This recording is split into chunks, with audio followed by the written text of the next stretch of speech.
Let me know when we're ready to go. It's just me. It's just me and you. Good evening. Welcome to the North College Hill Rules and Public Policy Meeting. Today is Monday, October 14th, 2025. I did invite Ms. Beverly Gaston to join us this evening. It is myself, Mr. Wilson, and Ms. Beverly Gaston. Ms. Zorb is unavailable for today's meeting. Did everyone receive a copy of the agenda? I would also like to invite Ms. Chichester to join us this evening. I am on every committee. Yeah, she on every committee with me. Well, that will be the problem. I have the wrong name on my agenda. Maybe I'll fix that. I think we look alike. That's what they trying to say. Okay, we'll fix that. Which one? All right, agenda.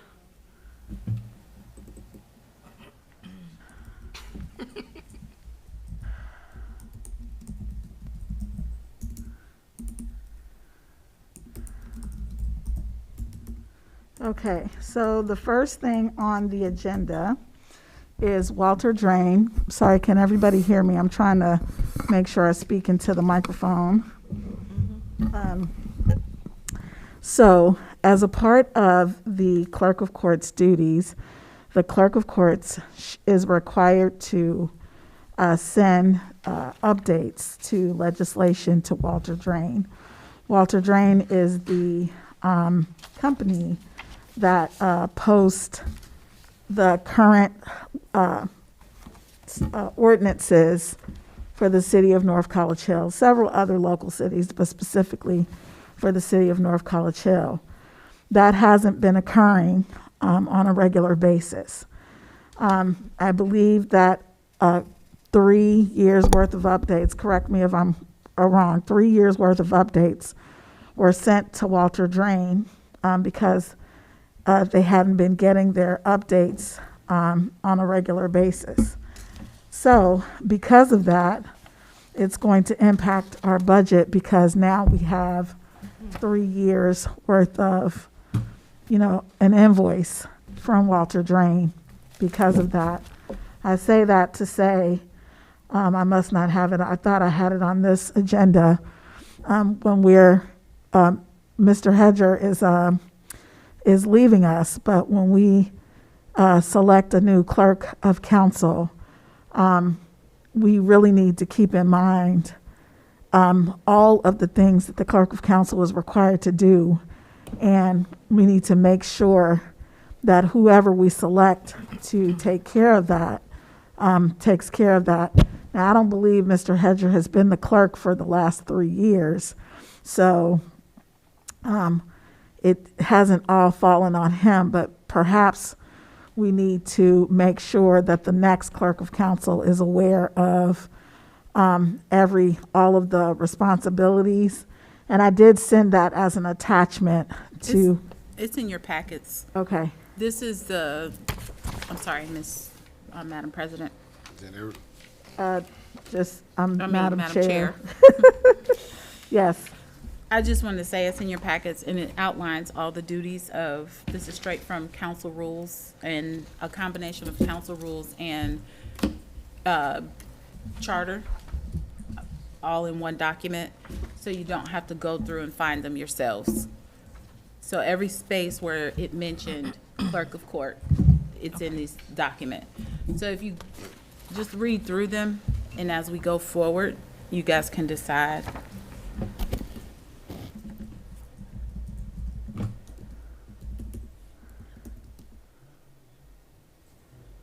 It's on your email. Yes. I believe Ms. Dukestein has extra copies over there, I think. Mm-hmm. I do. So I didn't notice. I just noticed our budget. I didn't make packets like Ms. Chichester did. I apologize. They're over there. I didn't make any copies neither. They're over here. You They're just over come there. and pick them up. Oh, okay. I'll grab them.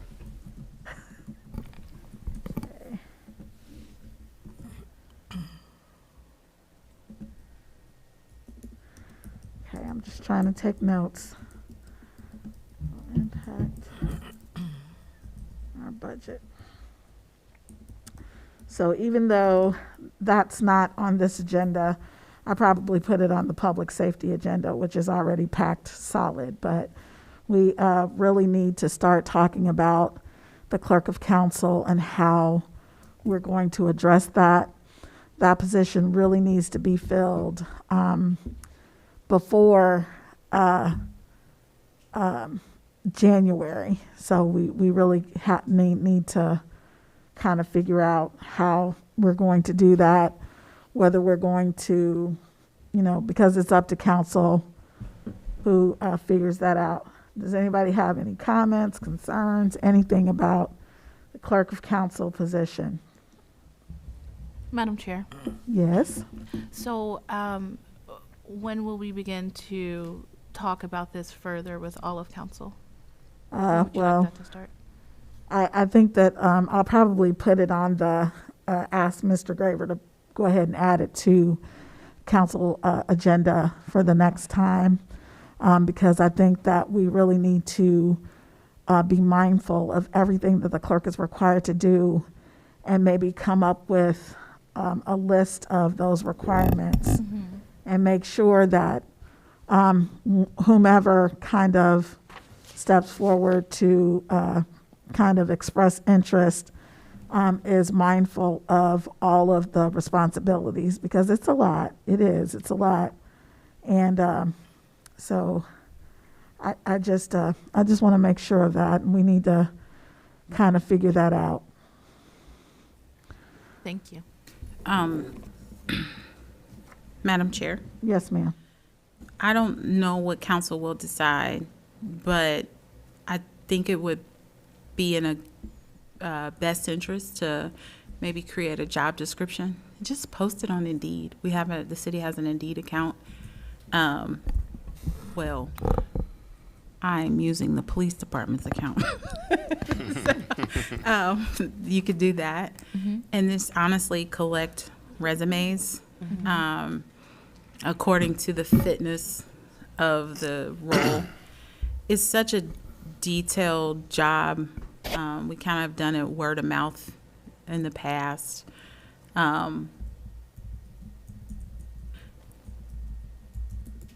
know the node is to incorporate all of council, but that's why we do things in committees, because certain committees are assigned to kind of just handle certain things. I'm not discouraging for it to go over to council floor, but I mean, just coming up with a job description in this committee and presenting that and maybe the council. idea of putting it in Right. on Indeed kind of starts a foundation, because when we get into bigger conversations, everybody just like pals in, and it just becomes harder to move forward. And That's we really true. don't have a lot of time. We do not. I would, Okay, so apparently I've been voluntold to create a job description, so I will do that. And before we move that to council agenda, I need to present that back to this committee. So I will present a job description based on the council rules and present that to this committee. Does anybody have any other suggestions? No, I was just, Madam, if they want to move. Yes, ma'am. We don't have a job description or a list of duties for that position for It's in someone? the charter. It's in the Just in the charter. charter, just not like, so that's why I compiled I this to saw take the the- work out of it yes. for you all. It just helps you identify all the responsibilities in one space, because it is challenging to go between the two documents. So I took every space from the charter and council And the rules rules. and compiled it in one document to give you a starting point to decipher what the job description looks like. Madam Chair, Yes, ma'am. last question, maybe. So if we're going to put on Indeed and get Well, we resume, haven't decided that yet. I'm just going to create a job description first, and then we'll figure out where we want to go from there. I don't necessarily, before we go, in my opinion, I'm just saying, I didn't mean to overtalk you. no, you're fine. In my opinion, I think we should start with North College Hill. I agree. And then if we need to expand further, we expand further. But I don't want to get like 50 resumes from people who believe that it's a part-time position, because it is a part-time position, but not really. It's a lot of work. So, yeah. Madam Chair, Yes. I was going to add, just for option's sake, if you choose not to do Indeed, I see a lot of the clerk of council positions on OML. And then we can also make sure that it gets put on the city page. There's a bit of training to put the documents on the city page, so the only other last thing that I would suggest is that when I spoke with Mr. Hedger about it, he said that he felt like a month of training would be efficient. So if you could get somebody by November so that he can train through December would be really good for you all. The Ms. sooner the Dixon, I'm going to tell you that there is absolutely 0% chance that the 7 people sitting at this table will agree on who our next clerk is going to be before November. It is not going to happen. Not in any universe. None. So let's just be honest with ourselves here, and acknowledge that that is just not going to occur.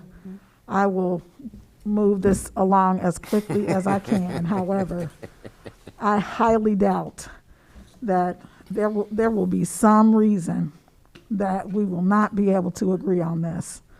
And so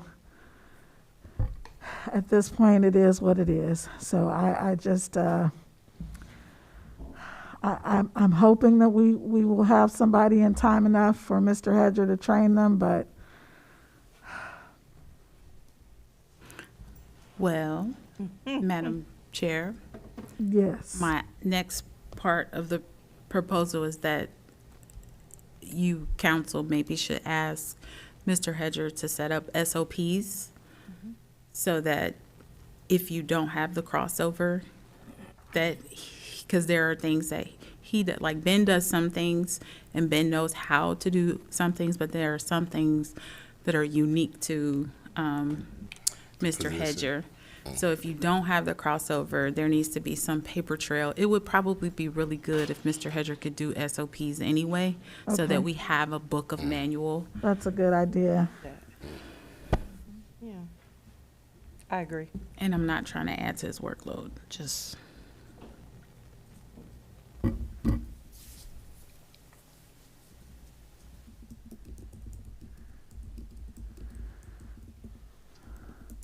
Ms. Gaston, was there something else that you wanted to add? Well, I was going to say that whatever that interview process looked like, I was interested in helping put that together with you. I'm Done. just offering my services. Done. Thank you. Yes, ma'am. Okay, More than welcome. that's all. Anybody else have any other, want to chip in any information? I don't want this to turn into a thing. I'm not going to allow it to turn into a thing. I am not. I will not allow this to turn into a thing. So I am saying that to this committee, and I'm sure that, you know, this has the potential to turn into a thing, but we are not going to allow this to turn into a thing. Okay. The next thing on our agenda is updating the zoning code. Ms. Dukestein, have you heard anything about updating the zoning code or from our zoning commission? Yes, they are waiting on me to go through the process with, so Aaron and I are going through and looking and seeing what the city wants to do. Okay. Then our plan from there is to turn that over to the BZA, and from there, we'll turn that over to, it'll go through like Planning Commission, and then we'll turn it over to Hamilton County so that they will update for free, but they need our recommendations first.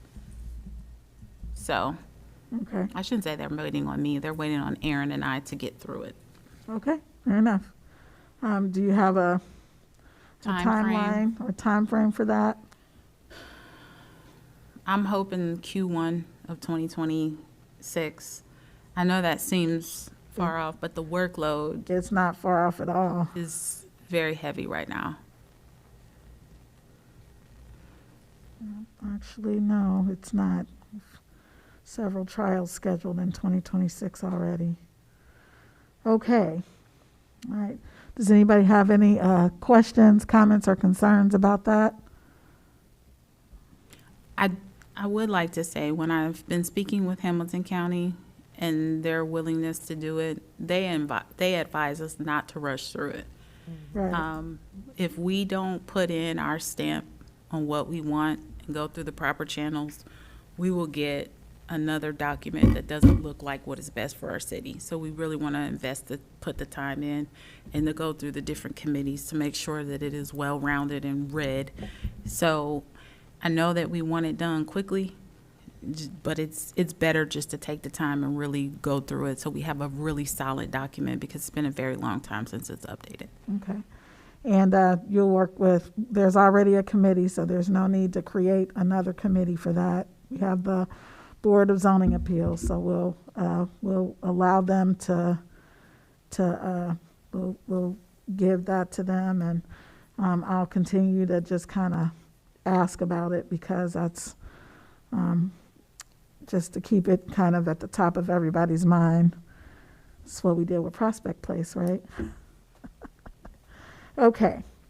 The next thing on our agenda is purchase order authorizations procedure. Do you know anything about that, Ms. Dukestein? Yes, I didn't think it was in your thing, but I will bring it up. I had it on Ms. Chichester's, but it'll be good to just take care of it here. Ms. Chichester delegated it to me. I asked. Because my agenda was so packed, I felt like it would be better in her committee. I did ask for permission. You did. Is it in your packet? I don't think so. Can you just give us a summary or It's just a whole letter to you all. Oh, it's a whole letter. Okay. You know what? Miss Shiva was supposed to send me. She did. She sent She sent it to me. Okay, look, give me a second. Let me look at my You email. probably got confused, I did. but you got it. It's okay. I got it real quick. Hold on.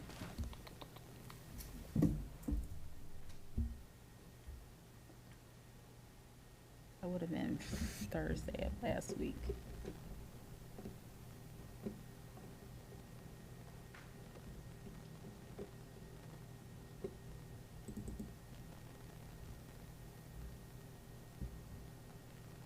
I don't know why my computer is moving so slow today.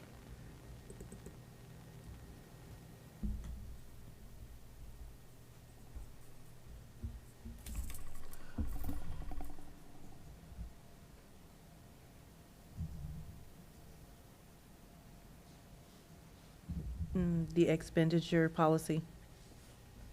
I don't think I printed that.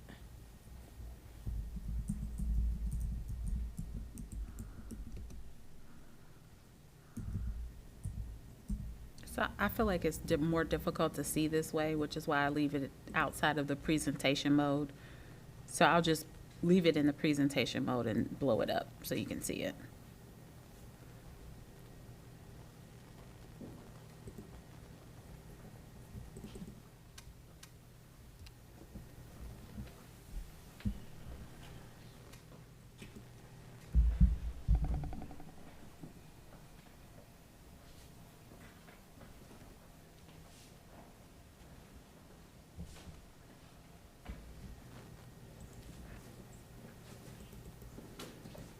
So this is created as a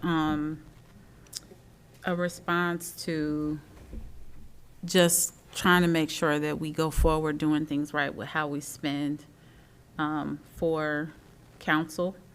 And so She says the purpose of this memorandum is to present for your review and adoption the municipality's request for expenditure policy. This policy has been developed to strengthen financial controls, ensure compliance with state law, and provide transparency in the authorization and processing of municipal expenditures.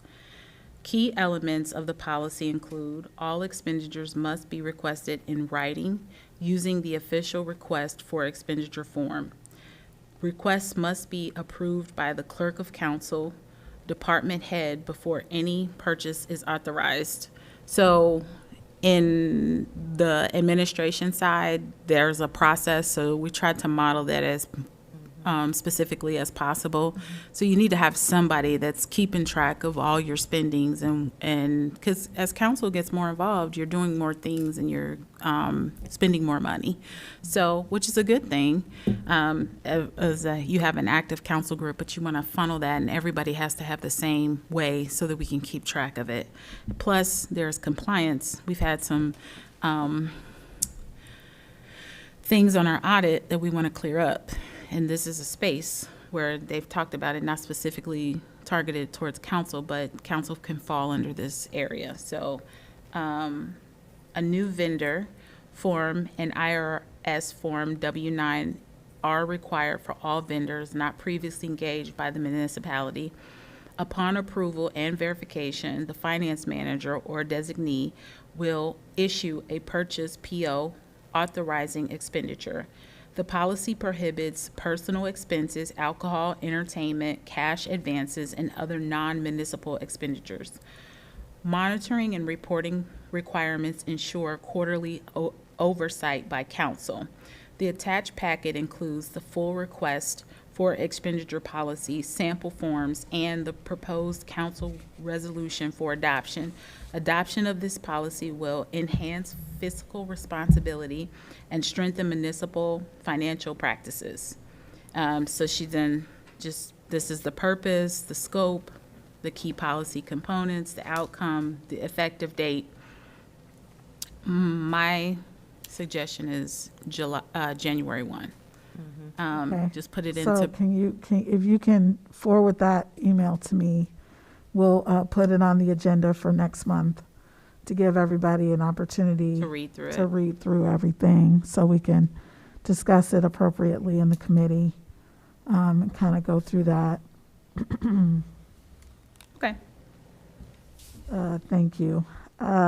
So the next thing on our agenda is political sign districts, but I'm going to skip over that because we're looking into that a little bit more. So more to follow on that, which it may be a moot point because this is October, and but by the time we have another meeting, it'll be after the election. So I think that it might be a moot point. I don't know. So I'll if I hear something or anything, I'll certainly send an email to council.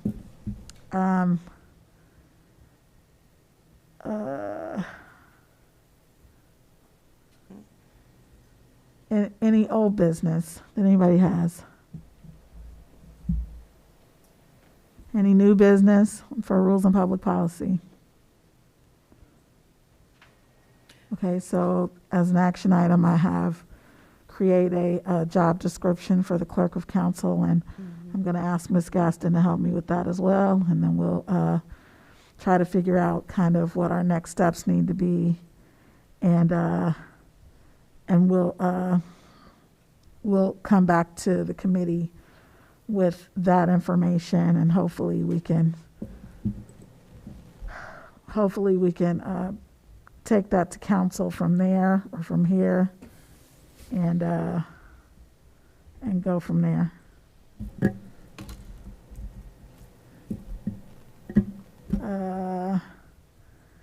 Okay, well, with that, this meeting will be adjourned at 6:30.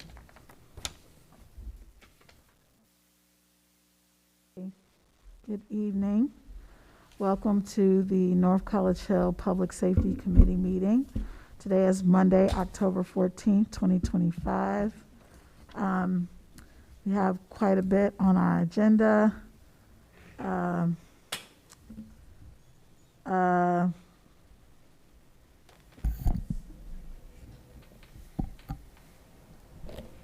see.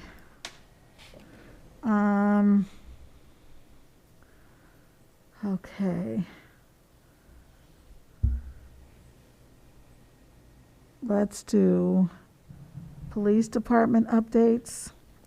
We received an email from Chief Cheney. He is sitting here with us today.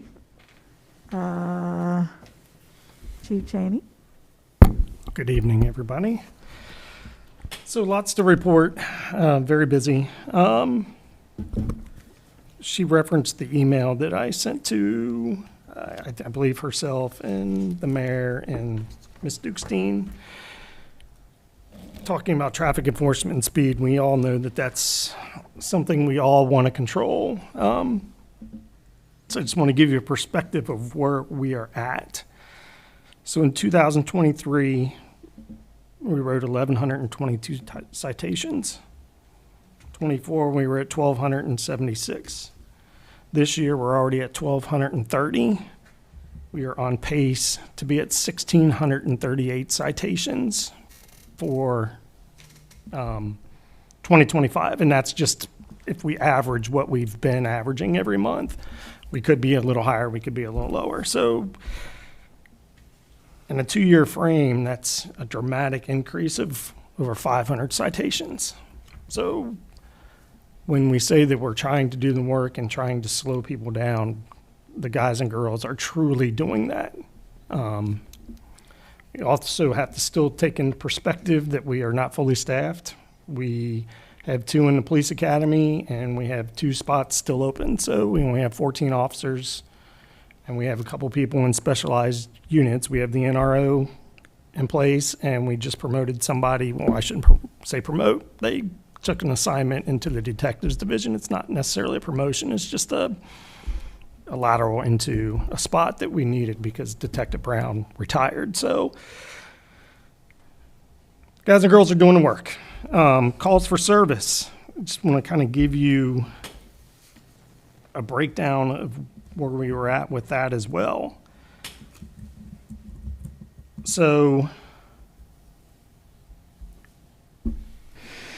this year, we are on pace to have 11,262 calls for service. So extremely busy, especially when you take into account most of our shifts, or all of our shifts are 2-hour shifts and 2 officers per shift. So that's still probably averaging about 30 calls per officer, or 30 calls per shift, 30 calls an officer on a shift. It's insane how busy we are. So perspective, 2023, we had 10,585 calls for service. This year, like I said, we're on pace to have 11,262. So almost a 700 calls for service increase. So you take that into an account, and then take into account that we're almost going to have 500 more traffic citations. That shows you the work that the men and women of our agency are doing. They are out there working. September numbers, we had 101 offenses with 60 arrests, 157 traffic violations, 175 warnings, 75 warnings.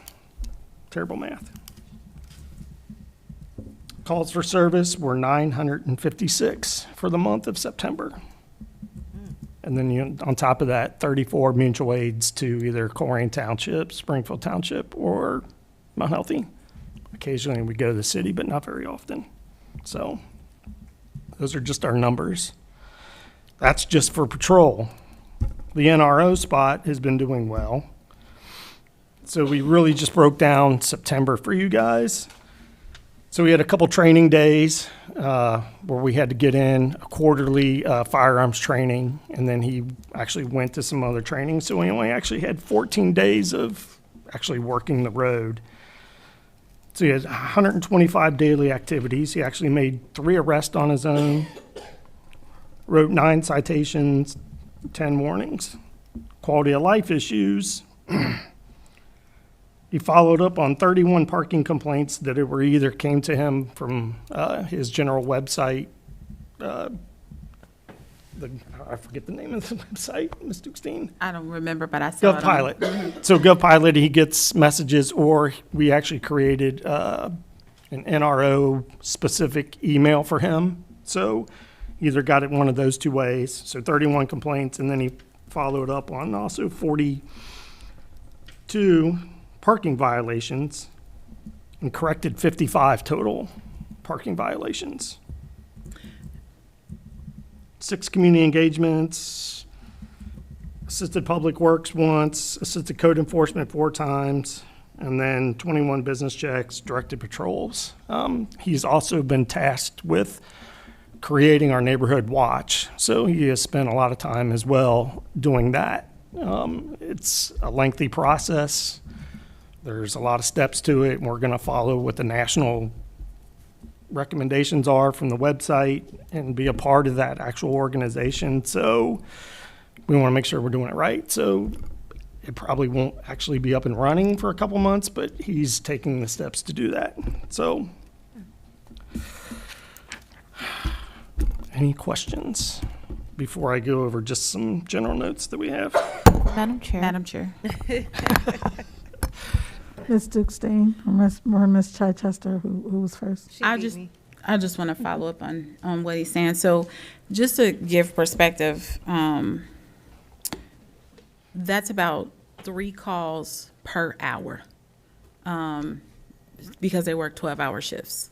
So 30 calls in that huge variance of different types of calls. Some calls can take 10 minutes, whereas others, like domestic violence, can take 3. I know the other morning I was leaving the house and I saw 3 officers in the parking lot. I want to say hi to them. I went up there to say hi to them. They were in the middle of a domestic violence circumstance that they had been in for like an hour. I was like, oh, bye.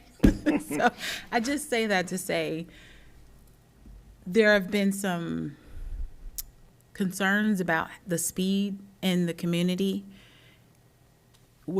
I believe that they're working towards it. It just takes a little bit of time. So my best advice to Chief and to you all is to as we're concerned, let's measure it. We have things in place like the NRO, and that is a new space for us to be able to manage some of those off-the-cuff things differently. But it has to take time. I know we want things right away, but let's just incrementally start to look at what the change as we come into this new environment that looks like more readily staffed, more aggressive application of community policing, the NRO, as we're shifting and making those changes, let's look for the change in the community. I think the same thing for the code enforcement officer. You'll begin to see more and more change. It's just not going to happen overnight because we didn't get here overnight. Right. So, What I will say is that I did speak to Chief Cheney about the stop sign cameras that Wyoming has added to their stop signs. So I will address on that. Fleming. I think they're beautiful, and I am going to. I don't know a lot of information about it, but I do know that it definitely. I'm not seeing people rolling through those stop signs on Fleming the way you used to. Everybody stops now, like a full stop, like not the rolling stop or the think about stop or I forgot to stop. It's a full stop where those cameras are located. So I'm hoping that we can implement something like that. Also, I was working very closely with the prior director of Public Works, and that is where that speed bump on Clover Knoll came from, because we were just like, let's just try it and put it there and see what happens. I think it has slowed things down, but those speed humps need to be of a nature that people will think twice before they're speeding over them. So they need to be something as aggressive as that speed bump. But, you know, we lost him before we could put more of those throughout the city. So, and they weren't that expensive. So I'm hoping So, Madam that, Chairman, I'll address some of those. yeah, So at the last chief's meeting last week, I spoke to the chief and assistant chief Wyoming about that, and they categorically denied and said that those are not cameras on Fleming. They said there was no way that their council or residents would ever allow that in their city. What they specifically told me. So they said there is no camera that is tracking stop signs and Have you- people running it. Have you gone down Fleming? I'm just telling you what the chief of police said. Madam President, They said their council and residents would never allow that in their city. or So Chair. They look like cameras. I they showed them to told me Ms. that they were Chichester. speed monitoring devices that they had. Question. Could they Yes. possibly be flock camera? Because there is a camera on top of that stop sign It could be a flock. in the way it's pointed, so when you pass it, it catches the license plate as you pass. Yes, it could. I haven't been down Fleming, but when I talked to the chief, because I wanted to confirm what you had said and figure out, okay, if they do have it, who can we get in contact with? And they said they had nothing like that. So to Ms. Chichester's point, it probably is a flock camera. Well, I Could it- gotta tell you, it's working in a way to stop people Yeah. from going through the stop signs, so Yeah. maybe. So one of the other points is I've talked several times to officers who work for Cincinnati, especially their traffic units. They have not seen the success in their speed humps and all that measures that they put in like they thought. It has not slowed people down like they thought. Well, that's because Cincinnati speed humps are, you can technically still Yeah. go over them at full speed. If you are on Clover Knoll, and I don't know if anybody has gone down Yes. Clover Knoll, You hit it. you are not, That's up your. Yeah. you're not rolling over that speed So- hump at 25. That is something we can look at. I pointed this out in a meeting to with Ms. Dukestein. I could not say exactly when I sent it, but I did send a meeting to the Council of Whole explaining that we are not going to ticket our way out of this. No. It's a nationwide Sure. I problem. just- So it has to think, be something that we work with you guys Right. to where we can get additional resources with speed humps or come up with some other, or if we do some traffic studies to figure out other ways to slow the city down. It has to be a Right. collaborative between all of us to really make our city safe. Madam So, Chair. Yeah, we're not Yes, we say, gonna Madam figure it Chair. out today, but I have been talking to him about rotating speed humps so that literally on a weekly basis, you don't know where the speed humps Right. are gonna be. so we are also looking at some software that we just had demoed that tracks your, it maps out, this company will map out your entire city and every single street. And then every car has a chip in it that is tracked. This company has the technology to get that chip, and the only thing that they get is the speed of the vehicle. It doesn't tell the make, model, who owns it, none of that. And it will tell us where the speed is. So we can pull up, and if we went to the program, they would actually give us 13 months back data, and we could see then, like, okay, Betts is a problem area. Let's do some enforcement here. Oh, we've slowed them down on Betts. Now it's Savannah. Every month, every day, we can get reports. So it's something we're looking at potentially doing. We're hoping to get it this year, but if not, we've kind of put it in for the budget next year to go to and get a trial for a year and see what it does for us. So, Madam Chair. Yes. I heard of several names or several, okay, so we'll start with Ms. Gaston. So piggybacking off of what Ms. Dukestein's mentioned about the calls, how many of those calls were mutual aid, or did 34. we do all of them? Okay. so yeah, 34 mutual aid into one of the surrounding communities. So, but a lot of times, if it's a mutual aid call, a lot of times it ends up being a serious call that we are there for a while, or they're tied up. Like Corrine's been crazy. If they get a serious call, sometimes they'll request mutual aid from us to cover the south end of the town for them. So there's days where our guys are over there helping them, or Mount Healthy. It's vice versa. They Yeah, I was gonna say, yeah. come here, the same for us. So Do we have the numbers of how often Mount Healthy or Colerain comes to us? A lot. I would I would have to go in and see if I could pull. Mount Healthy's not on the same reporting system as us, but Colerain is. There may be a way for me to pull that, but if they ran the same numbers, they could probably tell us how many mutual aid runs they go on too. So, Thank you. yep. Ms. Chichester? Okay, few things.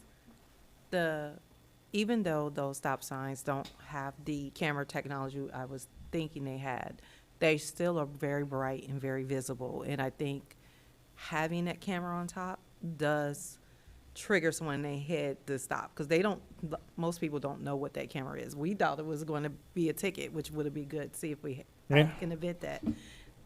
We do need more stop signs around our city that are flashing, especially in our school zone. We have those few that light up when you, I don't disagree. but I think near the parks, especially the parks on Simpson, that would be great. I see children run across all the time. Yep. So, And I know the school has put a huge emphasis on talking to the kids repeatedly about running across Hamilton Avenue and Galbraith when they're not in a crosswalk. I mean, because the unfortunate thing is, if a child does that, there's no protection for them. If they are unfortunately struck, the driver's not at fault because you're not in a legal crosswalk.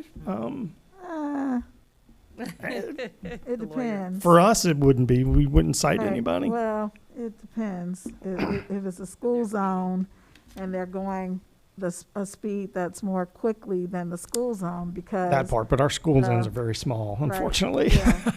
yeah, but there's a part of Hamilton Avenue that's definitely directly in a school zone. It's like literally 50 feet. It's not big at all. It's Well, maybe we You would should think it we would be should bigger, probably- but yeah, it's we should I don't very know, that's small. probably- because I looked into actual traffic cameras for us that would track speed and give citations, but the state has so many rules on that because of past communities abusing it Right. that it really didn't make sense because of all the hoops we would have to go through to just issue a speeding ticket. So Yeah, the well, only other thing I have is just a couple other general notes. sure.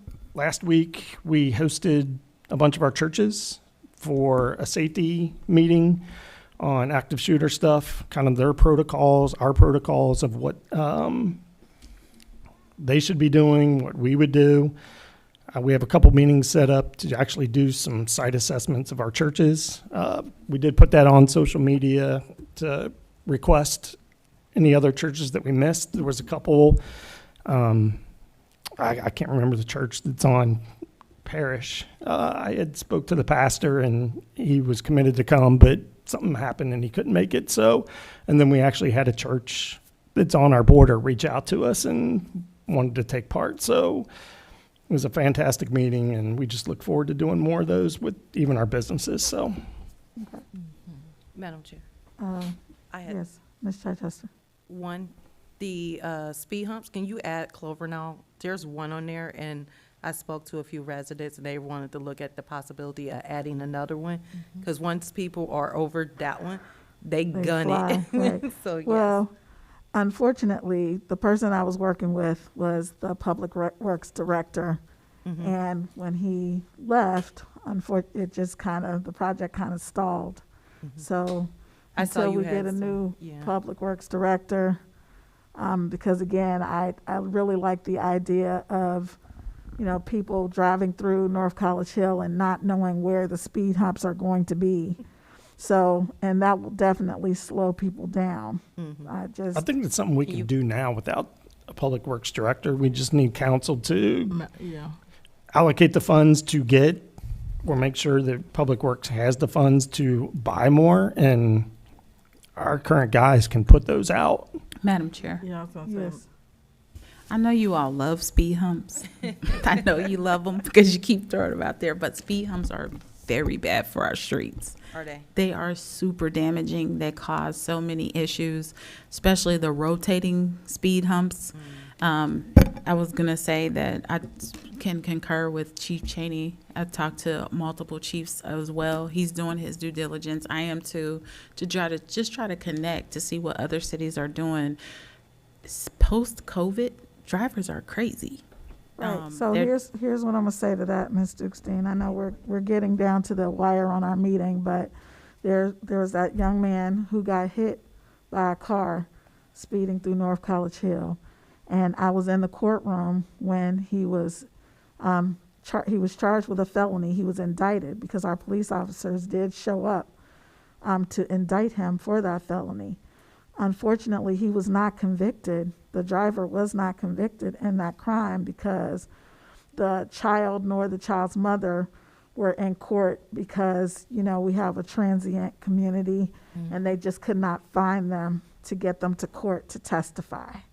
So while I understand the streets and I do, but I don't want a child dying in North College Hill because somebody is flying down one of these streets too quickly. It's, you know, there's always good and bad. I get it. Well, I was just going to say, so the reason I reached out to other chiefs to try to see what are they doing to slow their cities down is there are more effective initiatives that we can put in place. I said, you guys love speed humps because I think that visually makes you feel like that's the best route to slow people down. But there are other things that we can do that are not as damaging to our streets. For example, like that camera, that's a flock camera, they create an intimidation factor that helps to slow people down. We already got flock cameras coming in the coming months. So we want to do it all. I'm not saying no speed humps, Right. but the rotating speed humps might not be our best pathway forward. Madam Chair, if I could, when whatever. she's done, just briefly. Yep. I wanted to, I, on the other hand, I think that we should have speed humps in certain places. I'm not going to say watched the one. I think you probably worked with our previous Public Works Director on the other half. The first one was put down when Mr. Mosby was city administrator. So Clover Knoll does need multiple. So does Center Ridge. So if you ask me, I think we could benefit from a few on Hamilton Avenue. The ones that we currently use, there was a partnership. Myself and Dr. Blaylock had a conversation, and so the school purchased some. Our Public Works put those down on Bising, where those kids are back there. I think Ms. Chichester just made reference to the crossing, the blinking, or was that you, Ms. Gaston? I'm sorry, I can't remember. But those have been knocked down, 2 of those, and they have not been replaced. So we do need to do something and do it quickly. And we did not have to wait on council for the other ones. The funds were there, and so we just put them out. There was another kid hit on Hamilton Avenue who will not walk to school and thus transferred out of the district because she was hit. Was it last winter? It was. They had It to step in the was. In street. January. And so she will not walk to school. As I stated, she transferred out of the district for that fear. So, I mean, I think we have a responsibility to do something. I'm not sure, to Ms. Dukestein's point, maybe it is a little hard on our streets, but in those areas, I can say I have not seen any wear and tear in that particular area. Now, I've seen that particular hump get pulled up. During the snow. I think it was from the snowplow, Yeah. maybe. The ambulance seemed to get over it in the fire truck, so that's what we need to consider. I agree. To Madam Chair. piggyback on, I'm sorry, go ahead. Well, unfortunately, it is 6:57, and I am trying to be respectful of the time for the next committee. And we've just kind of run out of time, so I will, we can talk about speed humps and speeding for hours. Thank you very much, Chief Cheney, for the information you provided. We do have quite a few other things that were on the agenda, so to my mind, I probably do need to schedule a special meetings, but everybody knows how I feel about special meetings, so, but I will be mindful about that, mindful about the things that are on our committee, including the Isaac Moore, and the street signs and the We Thrive report. So with that in mind, I am going to just keep in mind that we have, there's a committee after us, and I'm going to be respectful of their time, and I'm going to adjourn our meeting. It is 6:58 p.m. Thank you. I'm gonna start this city community development and recreation meeting. As always, I like to stay on schedule. So I'm gonna start this off with the recreational report that will be delivered by Ms. Dukestein. We thrive. So Ms. Dukestein, you have the floor. Okay, this is how your agenda came up for me. Oh my God. Going through it too.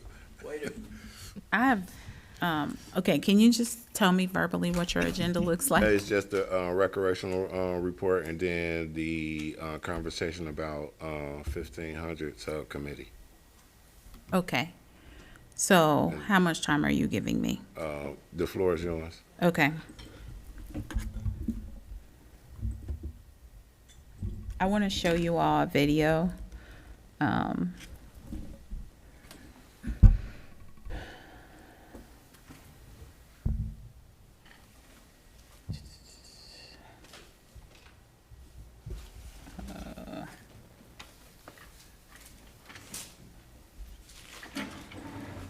So I'll talk through while I am looking for this video. The UC Health has reached out to the city of North College Hill, hoping to bring to North College Hill a fitness center.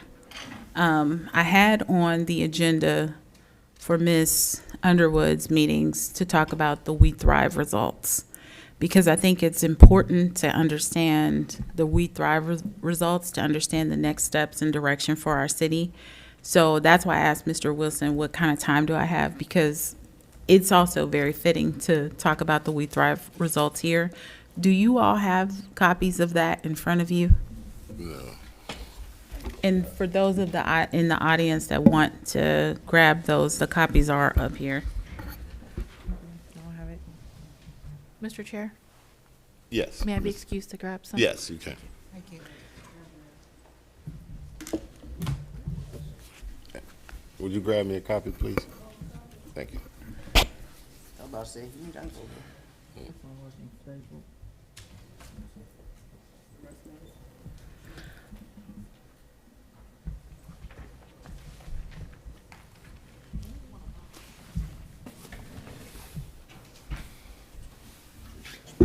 Thank you. Appreciate it.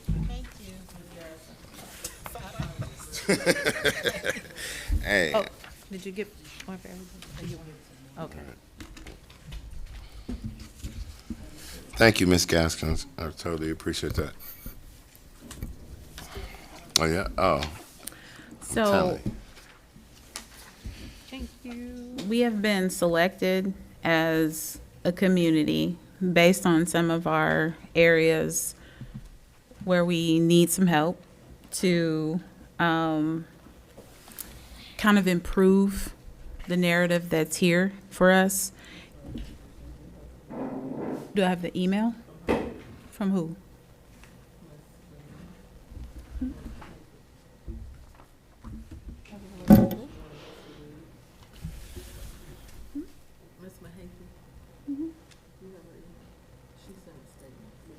Okay.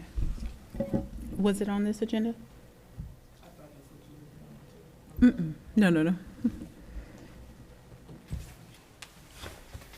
Sorry.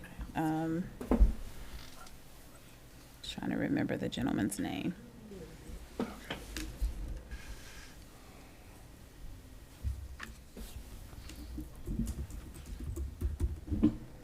So it would be funded by a grant. If you look, so I know I'm kind of skipping all over the place, but the We Thrive results, if you go through them, and some of the members of the community, we went through this a couple of weeks back. And some of the more alarming numbers is just, if you open your packets and go to the health outcomes for 2019 through 2023.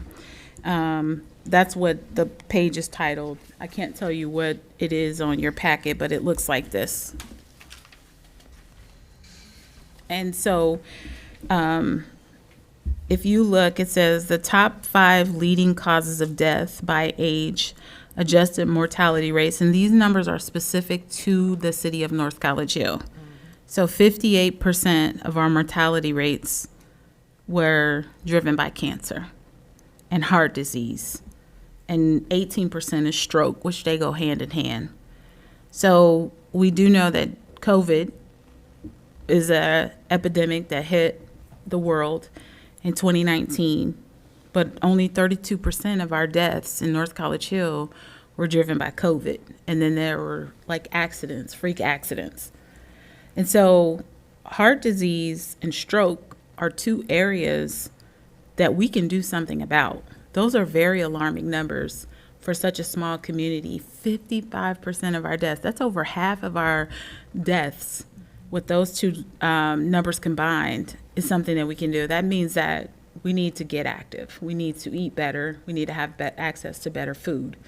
So with that, there's this national fitness campaign that is being launched by UC Health, and they would like to get the community to hear about their program, and they offer the ability for us to pursue grant dollars that puts an outdoor gymnasium with full equipment in our community. So what we would be looking at is space. We have to find a space that would be feasible to put something like this in our community. But we have to show them, they're not going to do it for us. We have to show them that we are interested, that we are invested, and then they will lay out a pathway for us to pursue this. There would be a legislative process. There would be us kind of picking what we thought would be good. Some of the examples of so you can see in the picture that I have up here, this in the background, you can kind of see the equipment, and it makes it accessible to children. It makes it accessible to seniors. Some of the areas, we would be one of the few areas locally in the state of Ohio and the Hamilton County area to have one because it's not near. They do draw foot traffic. And that's what we want to do. We want to improve the foot traffic for economic development and growth in our community. We want to have accessible things that help these numbers that are on the ReThrive results to improve and backtick in the other direction. And so these are some of the things that we can kind of pursue as a city to kind of mitigate some of these numbers. So I'm bringing it to you as a commitment to the UC Health because I'm very interested. And I think that we could benefit in the summertime. I'm sure it would be more used spring and fall. In the winter months, there's a little bit of a winterization. We would be responsible for keeping it up once they planted it in our city. We are responsible for providing the land to have the gymnasium. However, the equipment and all of the installation would be through the grant funding.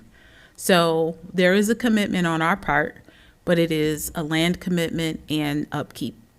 And then the installation and the equipment would be funded through the grant. So I wanted to kind of talk about what we're facing as a demographic in our city as it pertains to health issues and how much of those health issues are controllable. Studies have been widely shown that when you have things that are more accessible to you, you have a tendency to use them. When you have leaders leaders using themselves as an example to walk in some of these spaces of better health, better leading initiatives, you have a community that follows. We've tried some things, like we've done the steps where the 1 mile marker was maybe yellow, one was blue. I know Mayor remembers, so I'm looking at her to kind of red. Those footprints are long gone, and I don't think anybody walks those paths anymore. So what this would look like is us really getting behind this as a community, finding some space and leveraging this. And so any comments or concerns? And while you guys are asking, I'll look for the video. All right, well, hold on. So, that's all you have for right now? I have some more, but Yeah, that's what I want to focus on. Committee, give me a second here. I want to try and focus on getting out everything you need to get out, because we only got 30 minutes. I just want to, while she's doing that, I want to reiterate or just bring back up that Miss Underwood did mention prior about reviewing our committee time, because we 30 minutes, we trying to shove a lot of stuff in 30 minutes, and I believe she did bring up moving it back to an hour to give us time to get these things done. So just want to put that out there, though. so I found the video here. I don't know how the sound is going to work.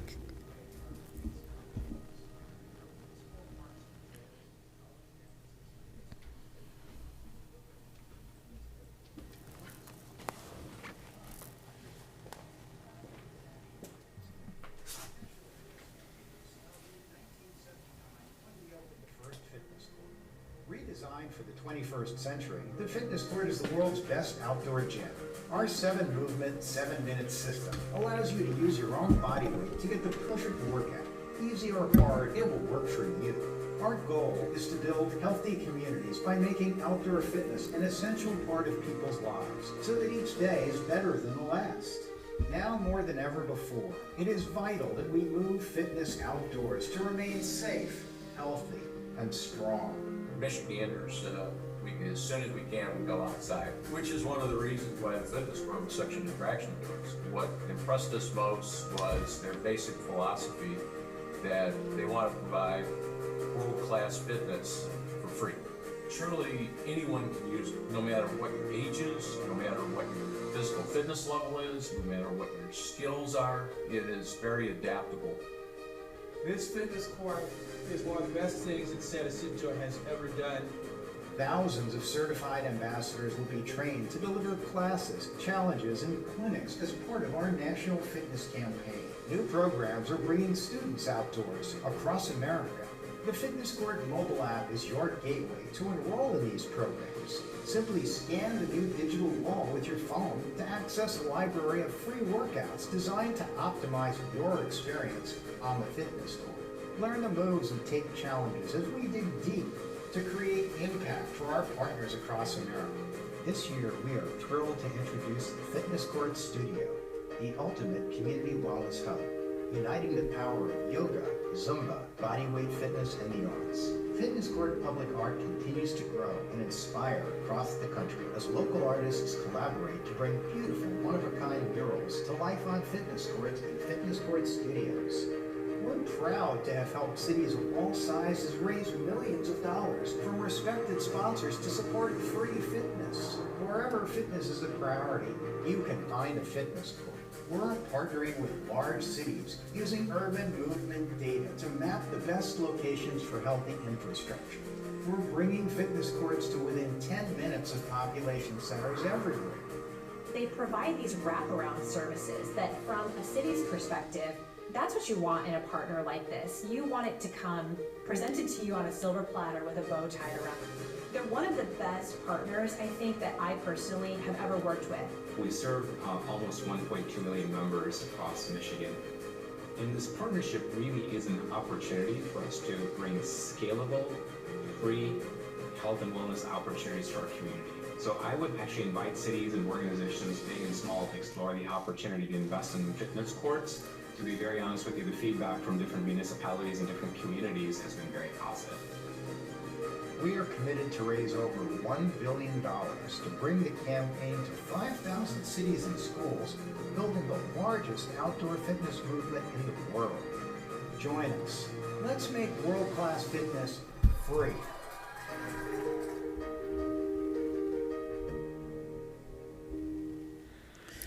So in close, the buy-in and the reason I felt like it was important for you to see the video, we can't do the weeble wobble stuff. If these people are going to commit to us as a city, we've got to commit to them as well. You can't get wishy-washy with the time. And I hope that you're not receiving that as a criticism, because that's not meant that way. We just have to commit to something, and we have to see the project all the way through. The importance of sharing the We Thrive numbers with you is to determine the need and how significant this would be to our community. Are we 100% sure that our community would use it? But we need to leverage as many ways to bring in recreation and lifestyle changes to this community as much as possible. I want you guys to look at this document. I know that you just got it. I did send it, but it was a part of Ms. Underwood's committee. She sent it out. So you guys may be looking at this information for the first time. I can also distribute this video through Mr. Wilson for you all, so you can watch it again and some of the support information that goes here. But I guess what I just wanted to kind of impress upon you all is the importance of commitment. If they are willing to make sure that we have resources, and that's what they help us with, raise the funds through different partners, and how that looks is like UC Health would be a partner. A lot of their constituents to want to make sure that they are investing. They're literally taking their privatized dollars and investing into our municipality. We have to continue to go through the steps. We have to find the land. We have to make a commitment to put this on the land. So it's at the stage where I'm asking, hey, do you guys want this? Because for me, if it was my decision, I'd say, let's go. But I know your buy-in is super important, and maybe looking at some of these We Thrive results will help drive why this kind of thing is needed. Mr. Chair. Committee, Mr. Chair. committee. I'm going to ask everybody to please do me a favor in a matter of time. I ask that y'all, all the questions that y'all have about this, please email it to her. If not, jot them down, and we'll put them together so that way we can send it over for her to answer them and go that route. Just because of the time constraint tonight, that is the only reason I'm doing this. Any other time, you know, I always go through and get questions and answers, but considering we won't have the time tonight, please, if you got any questions about this, jot them down, send them to her. We'll give her a chance to answer in return. Ms. Dukestein, do you have anything else coming out of recreation? Over. I'm scared. Huh? I said no, it's fine.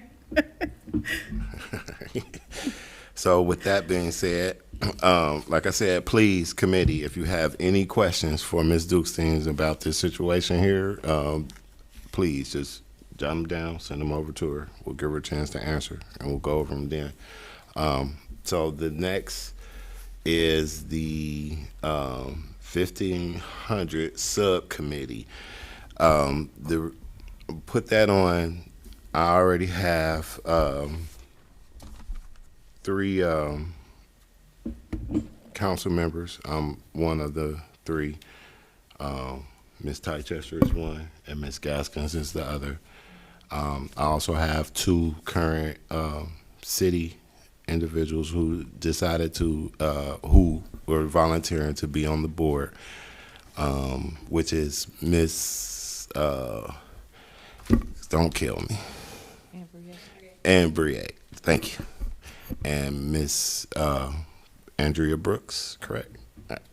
So them are two of our citizens. I need two more citizens.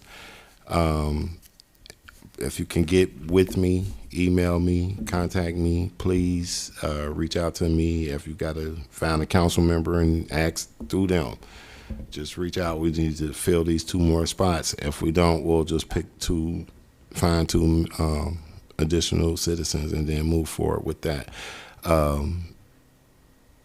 So that's as far as the committee. Miss Alexandria and Miss Briette. Okay. So Miss Alexander, I'm like, Miss sorry. So you guys' participation will have to be cleared. So I will need you guys to come to the next council meeting, so that way the council can clear that. And that's really pretty much all I have for this evening. Mr. Chair. Hold on. Wait a minute. Just give me a second. As far as the subcommittee, I wanted to make sure that was out. So any questions concerning that? Mr. Chair. Ms. Gaskins? So a piece of legislation was written for this 07-2025.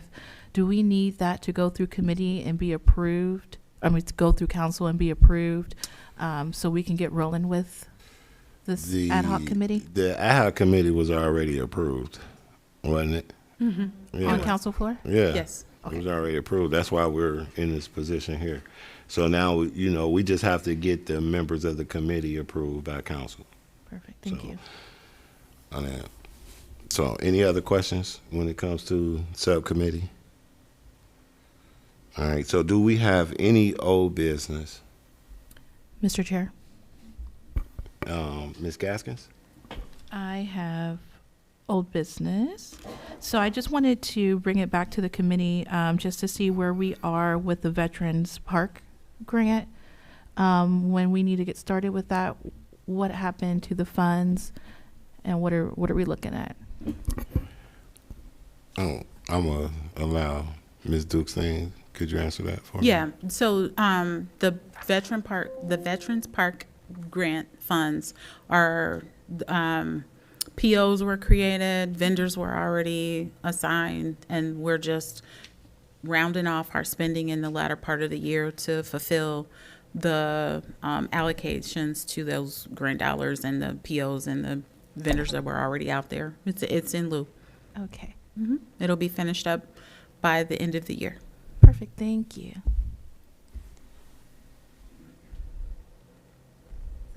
Mr. Chair. Yes, Ms. I do Dukes have thing. old business. I don't know that we will be able to accomplish it in this meeting, but I had asked that council put the baskets on your, I got you. okay. Thank you. All right, is that it for old business? All right, with that, nothing being said, I would like to move on to any new business. We have anything new? Madam Chair, Mr. Chair. Yeah, go My ahead. bad. It's okay. So, Mr. Chair, since you're better at doing this whole speaking thing than I am, we got a meeting with the Community Investment Corporation on the 16th. Okay. And what I like to do, since like we've done a whole lot of the neighborhood development, we haven't really gotten into we've done a whole lot of community things. We haven't done much development. I've got a list of zones of opportunity. Like these are commercial places that need a little bit of attention. And if you could, I'd like you to take this list to them and like see like what we as a council can do to help. You can take and pass those down, my bad.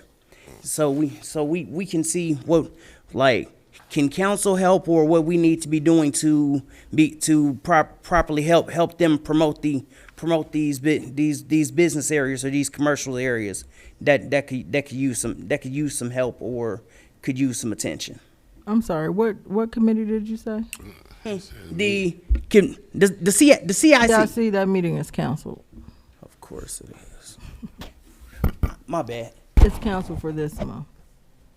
Mr. Chair, Go ahead, Ms. Dukestein. Mr. Davis, I apologize, but I didn't hear what you were saying. So, to make a long story less long, basically, in advance of him meeting with the CIC, I was just a couple spots in the city where these places these commercial places could use some attention or promotion, and seeing if we could come together to help those places get the attention that they could use or could need. Okay. Mr. Chair? Yes, Ms. Dukestein. I do have one new business. Yes, ma'am. I emailed you about this. Mayor and I met with the leaders from Closing the Health Gap.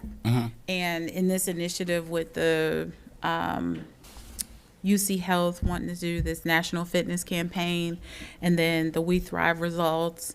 Additionally, Closing the Health Gap would like to work with North College Hill to kind of figure out a plan to get these numbers going in a different direction. So one of the things that they would offer is direct contact to take on the volunteer work of reaching out to citizens, working with citizens, seeing what their voices want and what they think based on these results could move our city in the right direction. So I know that we're not talking about 1,500. That's fair and that's fine. But what I would ask that I do think is super important in this particular committee is that when you look at these results should cause you to go in the way of action. They are heart-wrenching. And sometimes you have to ask yourself, what does the community need when you have, this is death rates, people. This is serious business. There are some results on here about preterm births, asthma relative to emergency, all kind of health things. So what types of things need to come to a community that has health factors this far on the scale in the wrong direction? So I would like, Mr. Wilson, if you don't mind, to allow council to read these results and to kind of talk about and maybe incorporate that in even your ad hoc committee for 1,500, some of the necessities that are driven by these numbers, because we as a community have a responsibility to look at these numbers and do something about them, to get them to come down. And so some of those ideas will be generated by you all, but your council, they also need to be generated by the community, which is what Closing the Health Gap will do for us.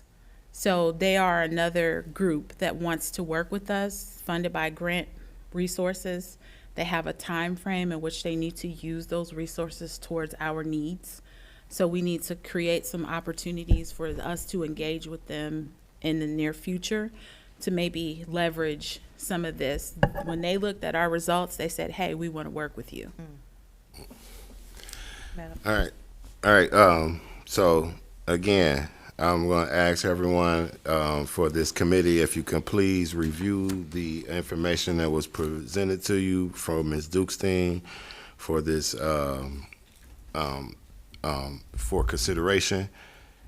Please bring any questions, concerns you have. Please put it in the email, send it over to Ms. Dukestein. Let's give her a chance to answer whatever questions and concerns you guys have. We'll discuss this further down the road, and that's a great idea. We'll bring that conversation to the ad hoc committee. With that being said, there's no more new business. All right, this committee is adjourned at 7:29.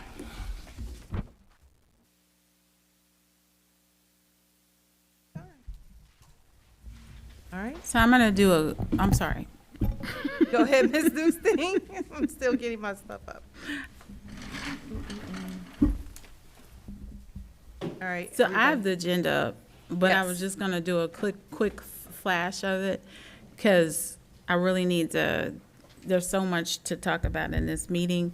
And the month-end report for August, we always report 2 months behind to give us a chance to close out the months, which is very typical.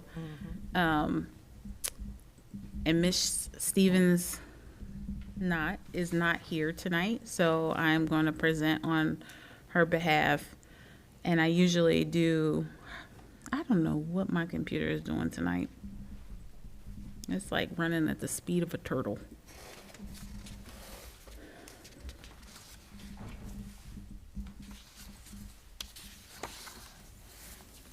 But I'm going to try my very best to talk through my notes and present at the same time. I usually do the presenting for her so that she can actually just focus on the presentation. Now it wants to open everything.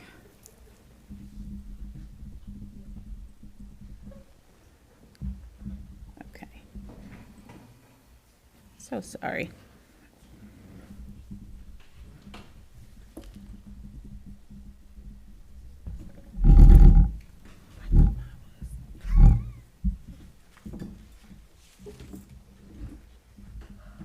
The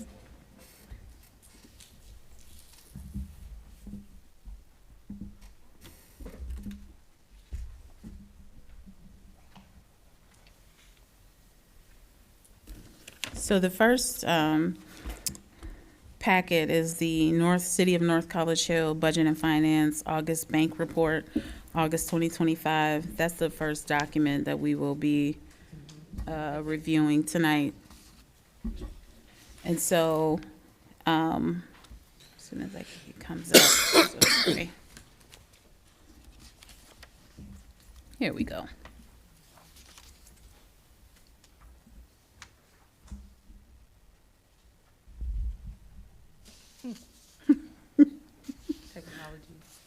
That's what happened. I'm just gonna leave it here. Well, there we go. Okay. It'll be easier for me to navigate with my arrows since I'm a one-man show tonight anyways. So if you're default to the packet first, so I can just kind of show you some numbers in the, just for everybody's sake, the first page of the packet looks like this. And then it says the month to date, which is MTD bank report for year 2025, month August, North College Hill. And so you see the transparency of the 3 bank accounts ending in 01, 10, and 11. And then you have the balances, the beginning of the month balance and the end of the month balance. So then there's the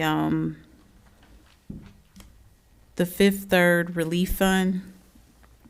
So at some point, that's where the $179,073.91 lives. Right now, it's just resting there. It does have some bit of an interest on it, but we will be rolling this into the general fund. So if you have any questions about that document, please let me know. The next page is our outstanding check report. So this page here, which is, if you're looking, this is the one that I'm on. And it's at the top, it reads reconciliation of cash receipts and cash distributions or disbursements. So you can see our balance per the books, and then you see our relief fund there. And then you have the IRS payment that she says or describes as not recorded. So that's in the amount of $26,600. $698.97. So I know that you all know we had an audit by the IRS, and there were some vendors where the forms, the 1099 forms, were not sent out. Initially, that balance was over like $300,000. I'm sorry, Mr. Davis, you're right behind me, so it's, I can't hear my own self. So we started out with potentially being fined in the $300,000 range. We have gotten that down to $26,698.97. Again, just to kind of clarify, that was when we were with Paycor, and typically, like most payroll companies, they send out the W-2s. They would generally send out the 1099s as well. It was discovered based on another area. We were able to successfully clear that up and get that to a zero balance, but we were not able to redeem ourselves completely with the W-9s. So the amount that we have left is the $26,698.97. While it is not pretty, it's not something that we want to do. It is significantly reduced. We went ahead and we paid it.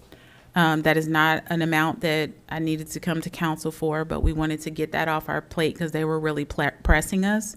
However, they have informed us that if we continue to do the work to press the vendors, that they will reduce and pay us back or give us our money back. So we got it down to that. And so one of the things that we did to shrink that cost is any vendor that we were still in business with, we pressed them to turn their 1099 in and to do their appropriate tax filings to make sure that we could reduce our number. It is only right, especially if we are still in business with those different vendors. The other thing that I want to make sure that you are kind of digesting is that this was a mistake that was made outside of us, but we are doing the work to fix it. And I'm not trying to point fingers. I just want to make sure that you're clear that this is a win for us. It may seem like a loss as a city, but it is a win for the people that are working on this.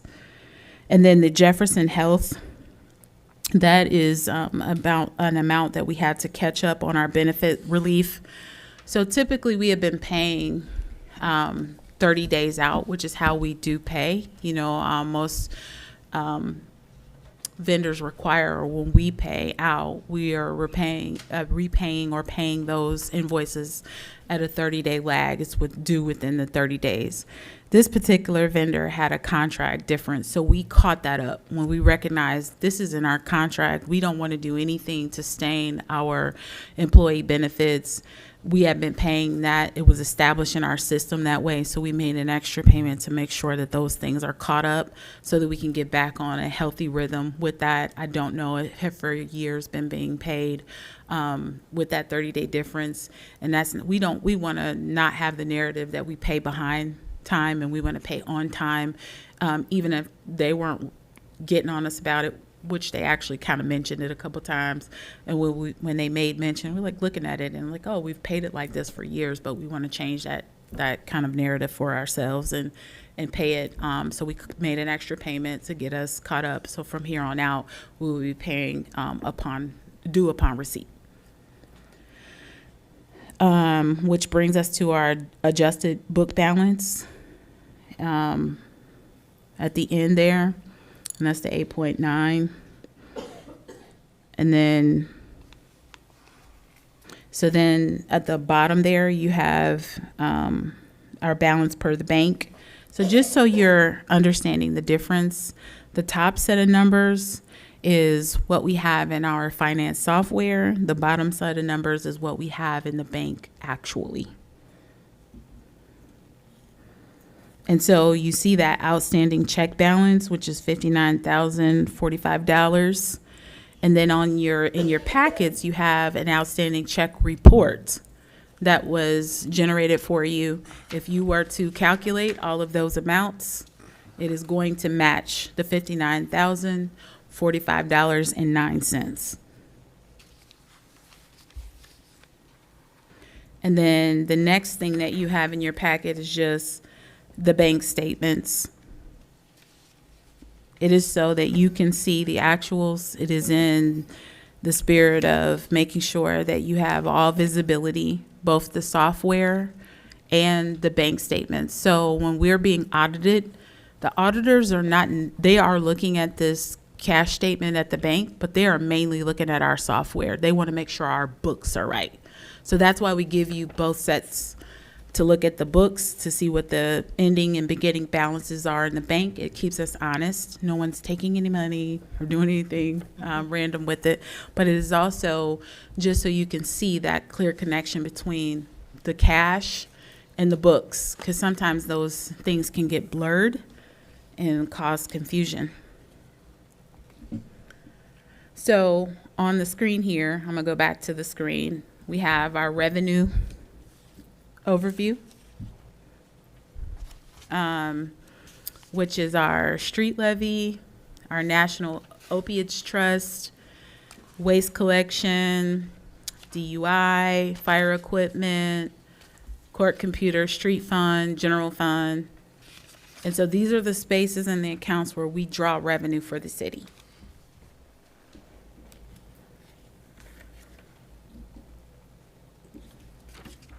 And that's also next in your packet.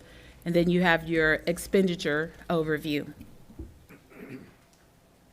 So you get to see where's the spaces where the city is most absorbent. Again, it's top tier general fund. It changes a bit. You see the seniors in there, the fire levy, police levy funds, waste collection. Okay, now this page for me is always super important because it kind of sums up what we've done this month. Know that the documents that you receive are month to date within the year. So the financial summary for this month, our total revenues were $729,916.58. That's the money that we make. That's what we earned this month for the month of August. And then our expenditures were $780,000 and $621.36. So the net difference was actually negative for the month of August in the amount of $50,704.78. So I want to give some background as to why that is. One is, as we come into the fourth quarter, we are spending heavier in the latter quarters of the months. You will see this. So whereas if you're following and you look back at your prior documents, you will see that our revenues have always been more than our expenditures. So we had some surplus where we had budgeted for things that were not yet spent. But now we're starting to catch up on some of those expenditures. That's thing one. The second reason that we have that net difference is the spending is in an uptick for multiple reasons. One, we've had some requests that have not been in the budget. Some repairs, which are fine. We kind of are safeguarded and create spaces for those random things. But we've also had, like particularly, and I'm not fussing at you, but I am, is the council space where we had the Walter Drain expense over the 3-year time frame. We weren't prepared to, we have the resources to cover the cost because we will always take care of our necessities.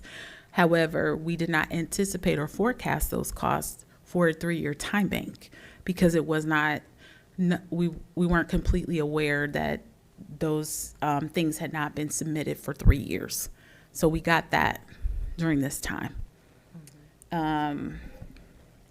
So I want to make sure that when council shares the narrative with administration, that when we spend outside of the budget, that there are two reasons that we should do that.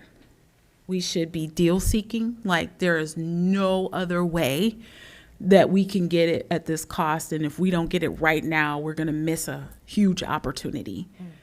And then emergency spending. Other than that, little impromptu things on a very small scale are okay. But like just, oh, I want this year, that we should change our narrative to deal seeking and emergency. Otherwise, next year's budget.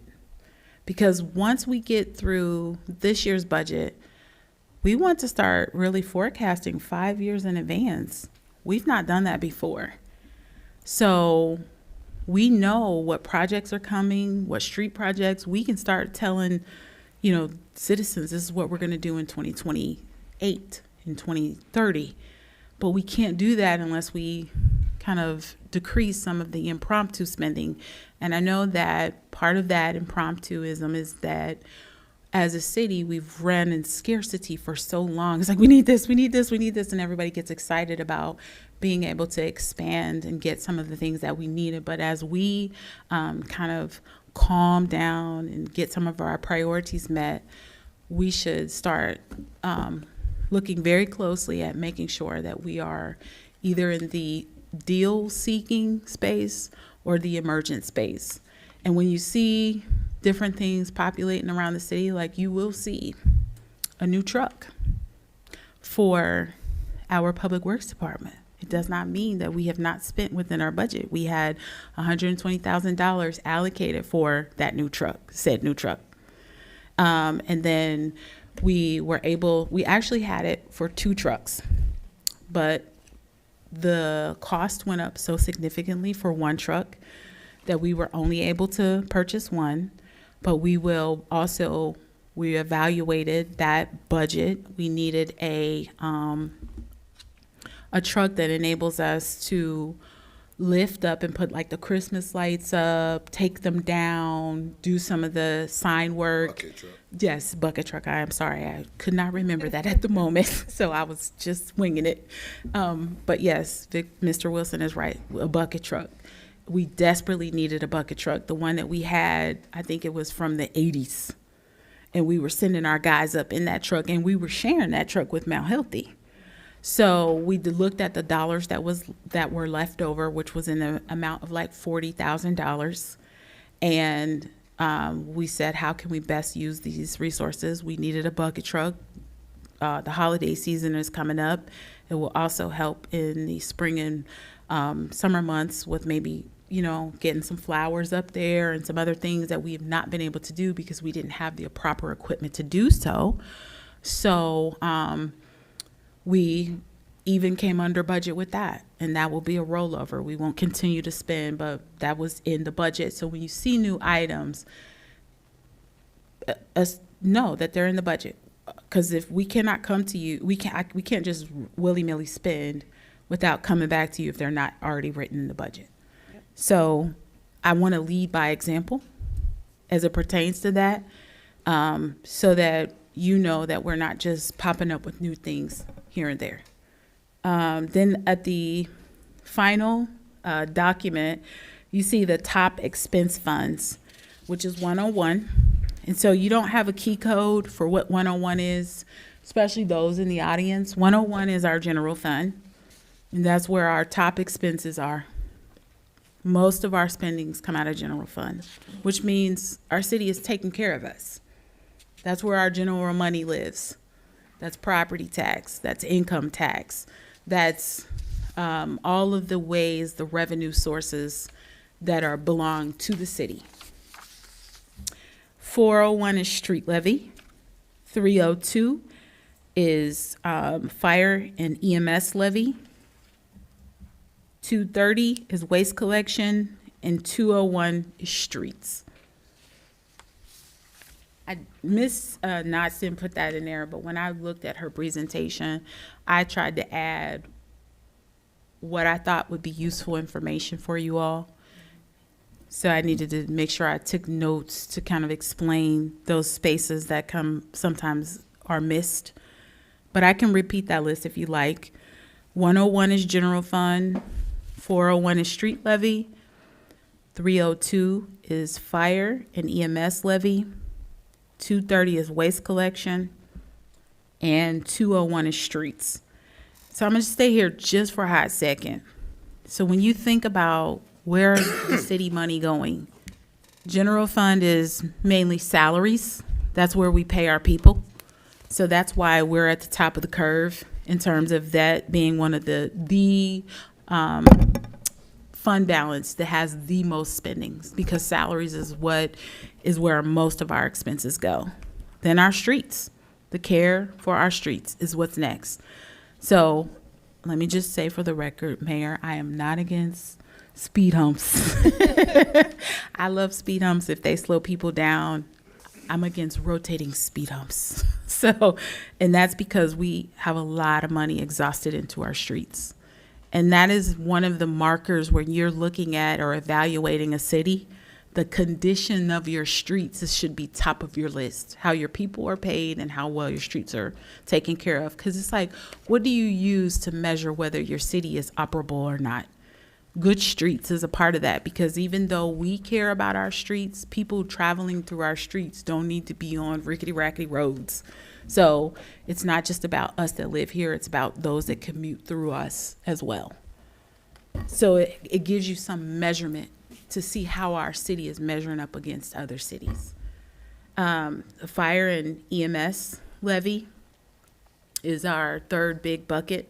So I just want to go back, because even though you don't see police on here, police is all up in the general fund. That's why you don't see them down there. And they know they are supposed to shrink their balance on the general fund. And so then waste collection is right behind fire and EMS. And that is a big part. So for example, we had the recycle and tire collection over the weekend to kind of promote cleanup in our city. And some of it was grant funded, some of it is paid for by us. One of the things that I would like to kind of focus on for 2026 is like leaf collection. I know everybody loves leaf collection, but that costs us $10,000 a year. And so what I'm going to do is I put out the leaf collection dates. I entered the contract as usual, renewed it with Rumpke, but I asked them to track how many people are using leaf collection day. Here's the thing. You can put your leaves out anytime. You still got to bag them. You still got to put them out on the curb. So for us to have 3 leaf collection days at $10,000, that's a lot of money if we don't have at least 50% of our community, neighbors, residents, constituents buying into that.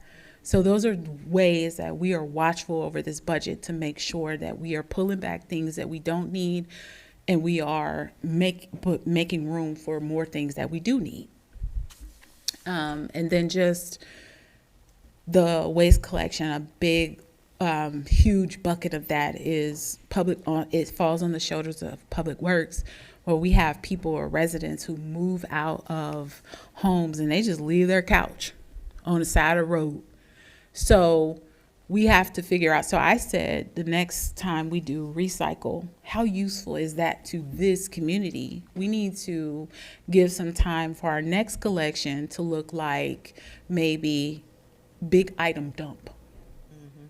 Because you can't, recycling sounds nice, but if it is not effective to keeping our community clean, which is the purpose of these kind of events, then maybe we should reconsider what we're offering the citizens.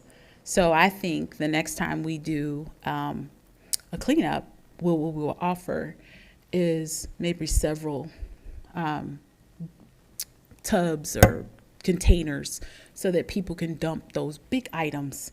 And I would rather share the expense of that, because ultimately it's been our expense. We send our Public Works Department out to pick those things up and to load them up to Rumpke. We're paying for it anyway. So maybe we offer those things. So if you see changes there, it's being driven by how our dollars are being spent and thinking of critical ways to redirect those dollars to be the best fit for this city. And then our streets, which is self-explanatory. Okay. And then we have North College Hill year-to-date financial analysis. And so we have month-to-date and year-to-date fund balances. This is something that the council members like to see.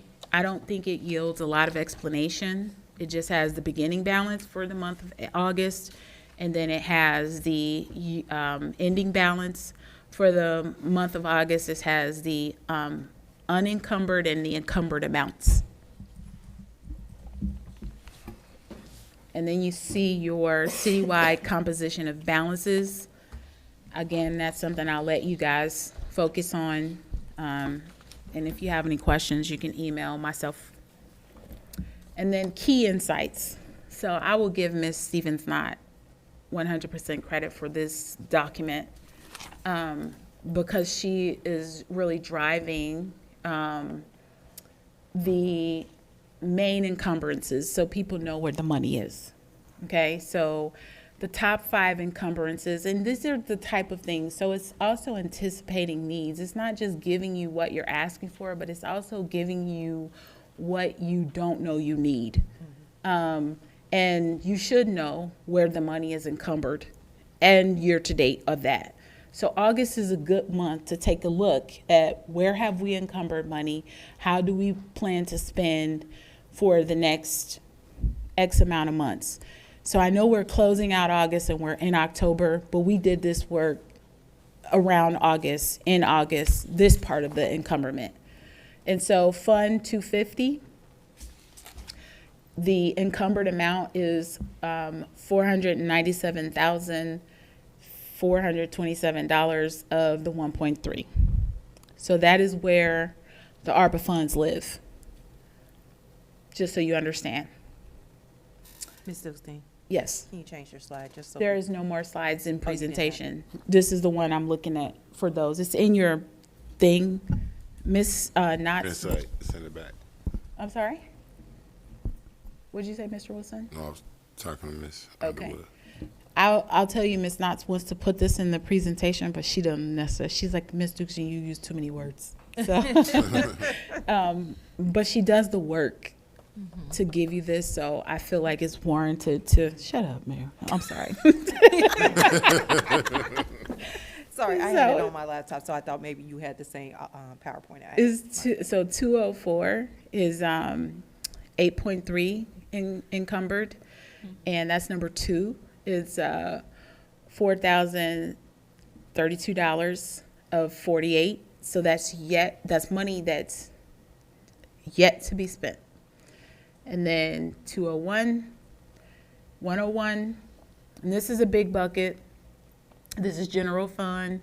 Also, it is the $159,189 of the almost 10,000. Or I'm sorry, 10 million. And then you have 211, which is minuscule. And then you have the operational flexibility, which is unencumbered. Okay, so then you can see the numbers there. You have almost out of 250, you have the 181,000 of the 1.3. So you matching that with the encumbered 250 to 250. One is encumbered funds, one is unencumbered funds. And so when people ask, where can you get the money from to spend for the building? This is where we could get it from, because those are resources that can be used for that if we were to pay cash. 204, unencumbered. 201, 47%. And then 101 and 211. And so I want to talk about 211. So, I'm sorry, not 211. I want to talk about the 101, where you see the $5,215,479. That is because, as I said, most of our spendings in the general fund are salaries. So one, we still have, this is in August, right? So we're in the 8th month. We're looking at it from the 8th month period. And then we have to go through the end of the year. And so it looks like it's way under budget, which that actually scares me. When I see us way under budget, I'm like, whoa, what happened? We should be on task. So I dug deep. What does that mean? That means that, one, we're understaffed in some spaces. So we had actually hired a public works director, and then their city came back and counter offered, and we lost that person. So we're back to the hunt. It's back out there on Indeed. And then the police department is also understaffed. The fire department experienced understaffing. So when you see us not being as exorbitant in those categories and salaries, that's why. So we'll be redeeming ourselves very soon here and there. And the carryover is good, but it is representative of how much work we can get done. I can tell you for sure, I know you guys don't always see it, but those of us that are here, we are working a lot. And so when you're not getting responses as quickly as you may want, understand that we are really understaffed. The hiring space right now is hard. Then the recommendations. So that is part of Ms. Stevens-Knott's role in her job description, is to support with recommendations to make sure that we are in our best financial, physical self. And so her recommendations for funds with higher encumbrances of 70%, and the review of open POs. So there are two things that happen with POs. So when POs are completely absorbed by the invoices that match those POs, we have to go in the system and actually close them out. And then we will anticipate funds being spent representative by a PO that we change directions. We won't need to spend those. For example, there was a PO out there for the difference of the truck. We ended up overspending on one truck, but underspending on another. So there will be some carryover. So we have to close that PO out. Stage vendor deliveries to match cash flow. 2 is for funds with low unencumbrances.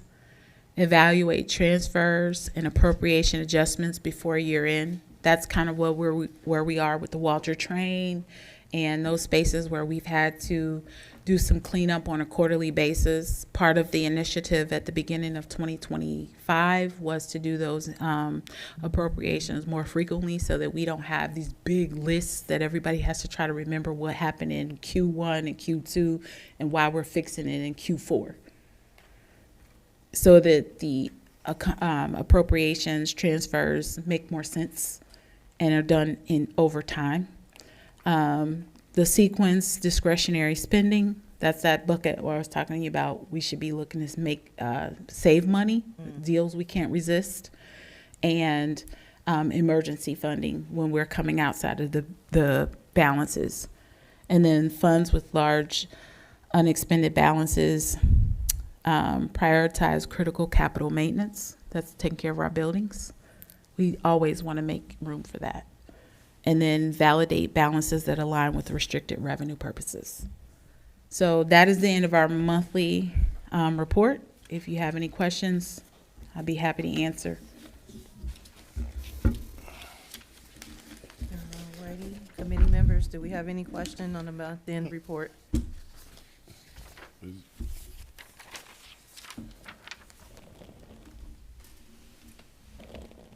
What am I doing? At the bottom of your own agenda.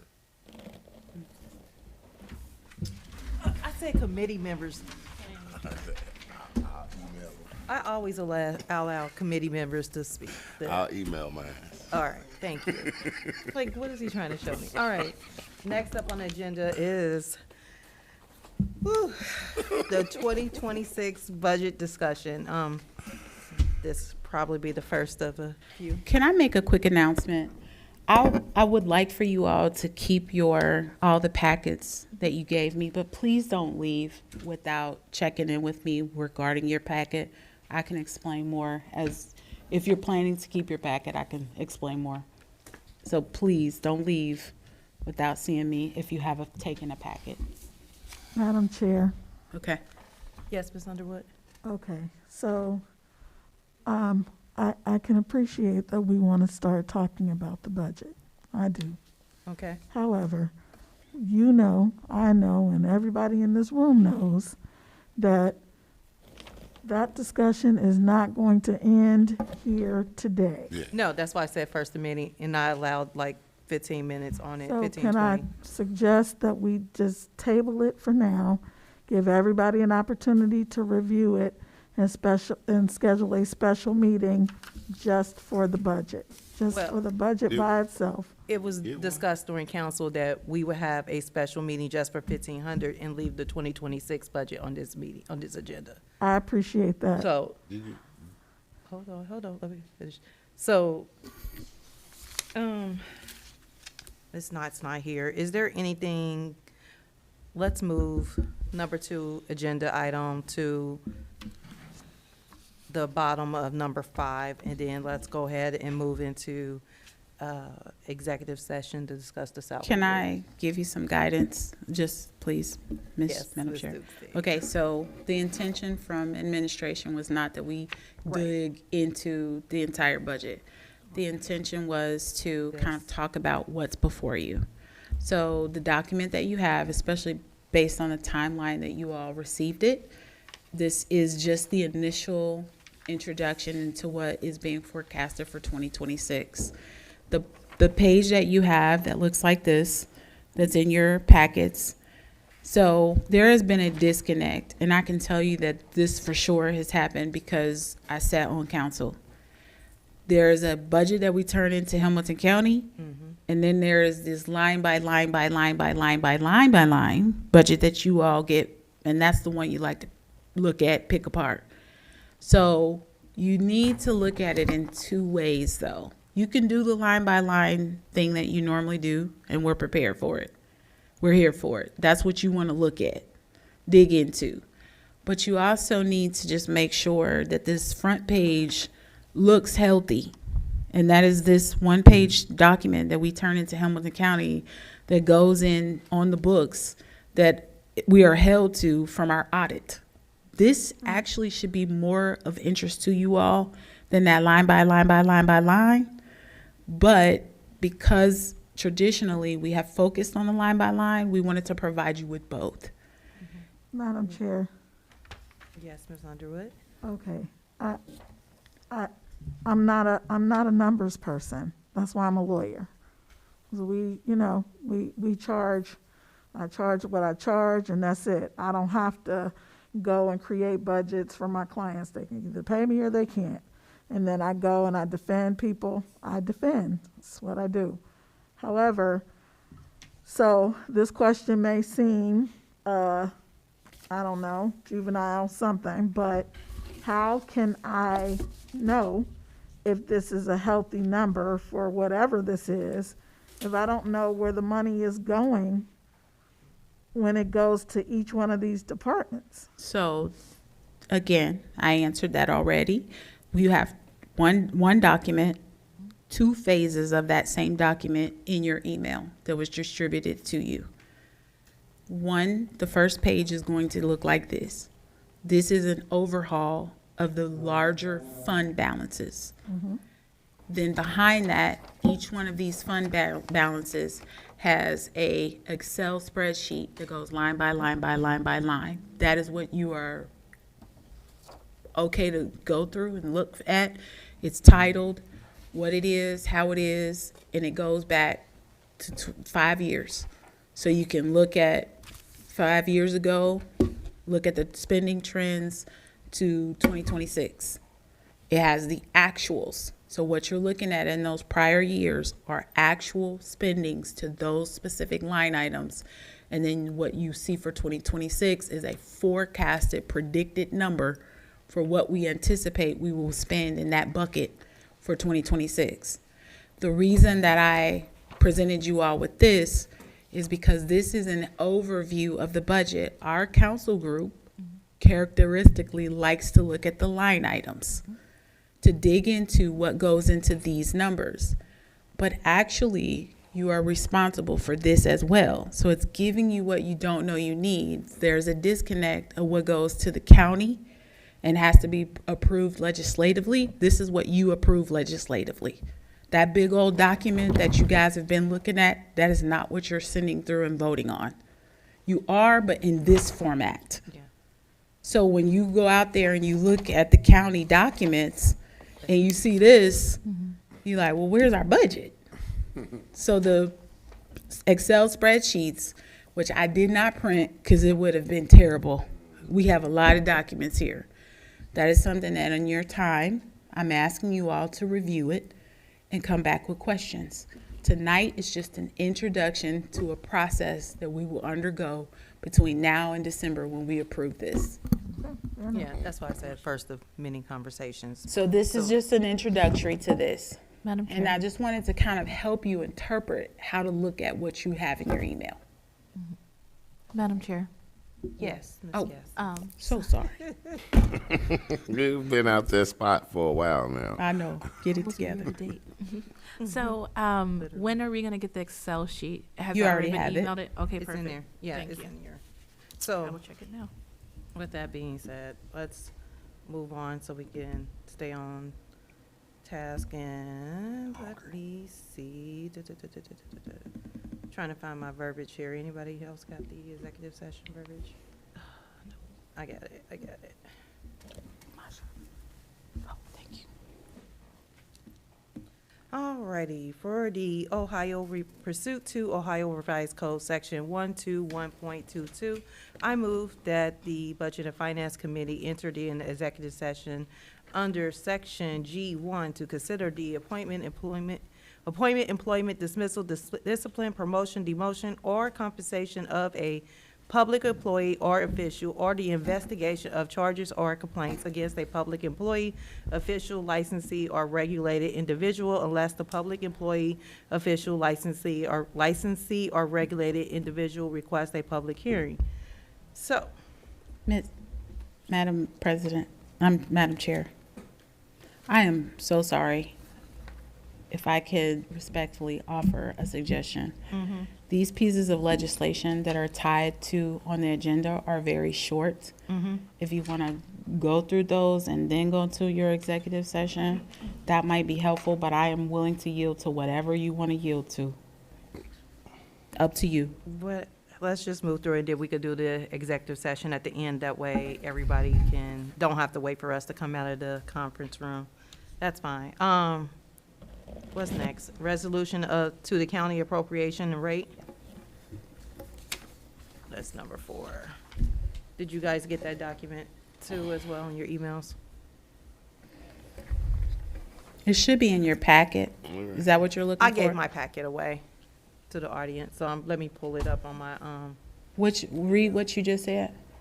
resolution to county appropriation and rate. Number 4.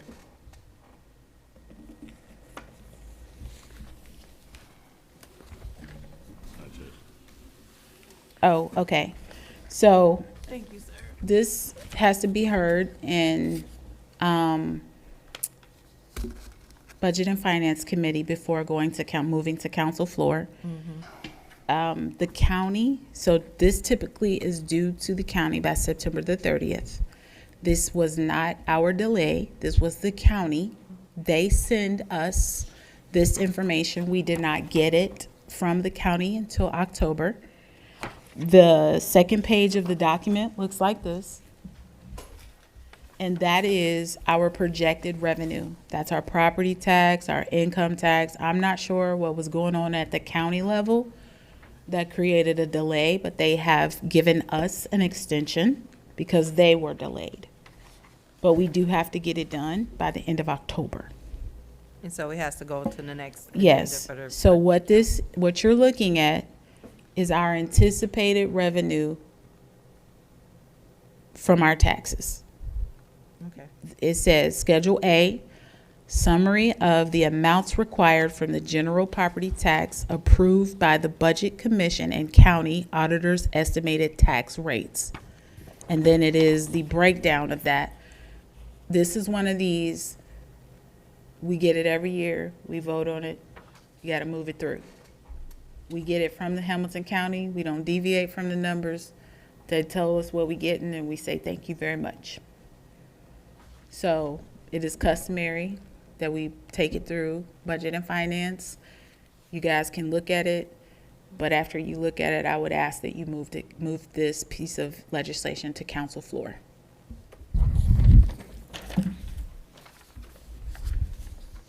Any committee members have any comments, questions, or concerns?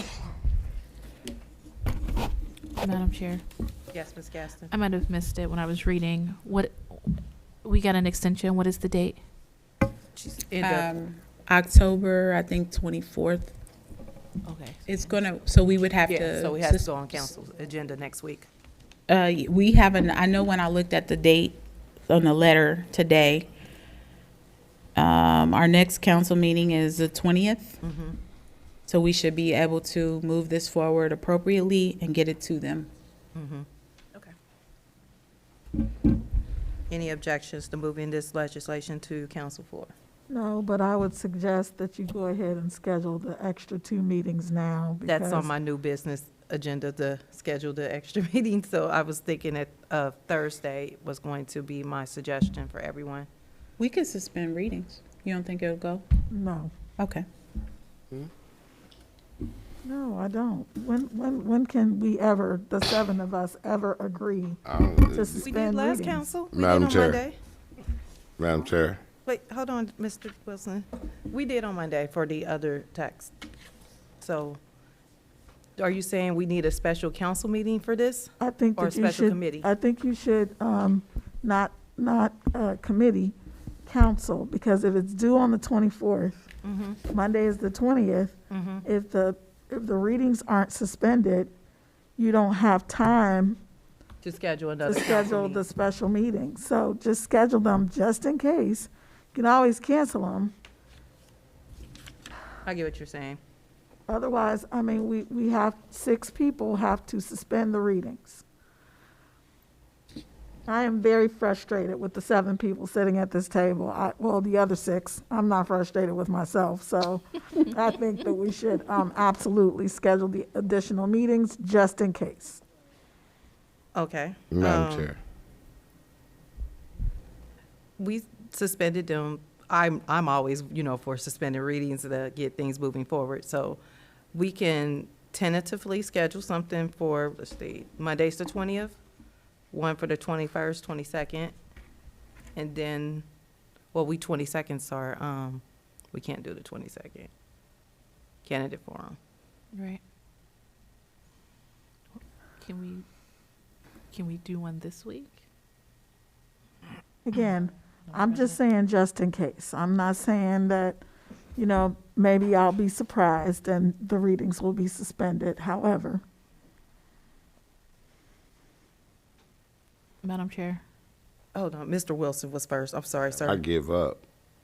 Don't give up. Man, I pass. Keep hope alive. Listen, it's a lie. I know I'm gonna do what I'm gonna do, but go ahead. Ms. Gaston. Is there any reason why this wouldn't pass? I ask myself that all the time, Ms. Gaston. But Okay. you know what? It's Let's just me. let's I'm too give it the old optimistic. college try on October 20th, and we'll see what happens. Let's go ahead and let's plan to schedule a special meeting on the 21st, 2 special meetings on the 21st. Can't have them on the same day. We can't have them on the same No, day. remember. I'm Yep, sorry. that's right. Forgot. So let's have one on the 21st and one on the 22nd. We just gonna have to adjust some things, I guess. So, Madam Chair, Or would you guys like to do it the weekend, Saturday morning, 8 a.m.? Yeah, ain't go. It has to be done before the 24th, right? That's when it's due? Madam Yes. Chair, you Madam still Chair. may run into the issue Yeah. of your other council members not being able to make that meeting because I see Oh, they left. they're Okay. not here. So We'll try for the 20th, okay? We'll Ma- We'll give just it a move try. it forward on the 20th, Yeah. and if needs to be, we'll host a council meeting and a candidate forum on the same day. That'll be interesting. Yeah, I mean, business come first. All right. Moving on, next on the agenda. IAFF agreement. That's the firefighters agreement, the bargaining agreement. So International Association of Firefighters is what IAFF is an acronym for. And so the changing things, the things that have changed have been highlighted in yellow. There are, if you want, I don't know, this was sent out early enough for you all to review, but if you haven't reviewed it, then we should move on and give you a chance to review it so that you have an honest look. There are some healthy changes here. I've worked really hard with the representative for IAFF, which is Kyle Scuttles. I always mess up his last name. Anywho, he and I worked very diligently to work on an agreement that I feel the city could go forward with. The major changes are things like we did not have a maternity plan for our current firefighters, so that has been incorporated. We also wanted the holidays to align with the city holidays. Their firefighter holidays have been very different, so that was one of the changes. Another one of the changes is when they receive personal days. So as a city, in our handbook, the employees here receive 3 personal days for 24 hours. And that means an 8-hour personal day each time. Well, firefighters work 24-hour shifts. So when they receive a personal day, 8 hours is not covering a personal day. So a personal day is just that. When somebody has something extreme going on where they cannot make it to work and they need to be able to say, I need to take a personal day. So we changed the personal day to match their shift time, because it would be like, okay, I'm gonna take a personal day and it's only 8 hours. So now a personal day matches their shift time. Yes. Which is the same equivalent to our other employees and bargaining agreements. So those are the kind of things that we change. They were on schedule to receive a 4% increase, which isn't crazy. This is what we've been doing in their pay scales. So those are the major changes that I can attest to that we talked about worked. If you would like time to dig in, look for those yellow highlighted spaces. We can put it off, but I will tell you that the firefighters are wanting us to get it done. We have 4 bargaining agreements to accomplish by the end of the year. FOP, we're working on it. And then the 2 part-time for fire and police. So this has been in the works for us for a couple of months, and I recognize that you are just now getting it, but you did get it in enough time to read it. So it's up to you. The earnestness is just, if you need the time, I'll give it to you. I mean, you take it so you can read through it. Committee, do you guys feel comfortable putting this on the agenda and the special agenda meetings for council as well, so that we can have both the time to look at both these before we agree on it? Yes. Thank you. I'm perfectly comfortable, but again, I'm one person. It's your agenda. It's council's agenda, What- so. One thing we did to make it easier, which we haven't had in the past, we usually don't highlight where the changes have been. So you can clue your eyes in, there's to where the changes are, that's where we touched. Just to make it easier for your reading purposes. what I can do, if this will help, is I can send out the old one, so you have something to compare it to, but it's up to you.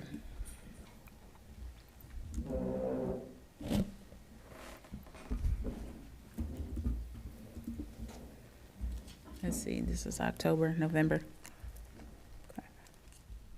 That's what I would say, though. Sorry. If you guys are going to push this out to November, you can't fuss back when you have to suspend the readings and get this approved by the end of the year. Okay, Madam Chair, Yes, Ms. Underwood. I would like to address Ms. Dukestein. I don't like you saying "you guys" because you know that it's not everybody. Okay. But you know you are going to get pushback. You know this. So I don't know what we need to do to address all of these things, but whatever we need to do to address these things, we probably need to make, some kind of accommodation. So what I suggest we put on the agenda is time to calendar additional meetings for November and December, because it's going to be necessary. We know it's going to be necessary. The sooner we go ahead and put them in the calendar, the better. And maybe it'll encourage us to move more quickly and read documents when we're not in this building. Madam Chair, Yes, Mr. Wilson. I want to say that, for that to come from Ms. Underwood, I think that we need to take advantage of adding the meetings to the schedule, because she don't be in agreement on no extra meetings. I am drafting the email as we speak to add the special meetings for next week, Tuesday and Wednesday at 6 p.m.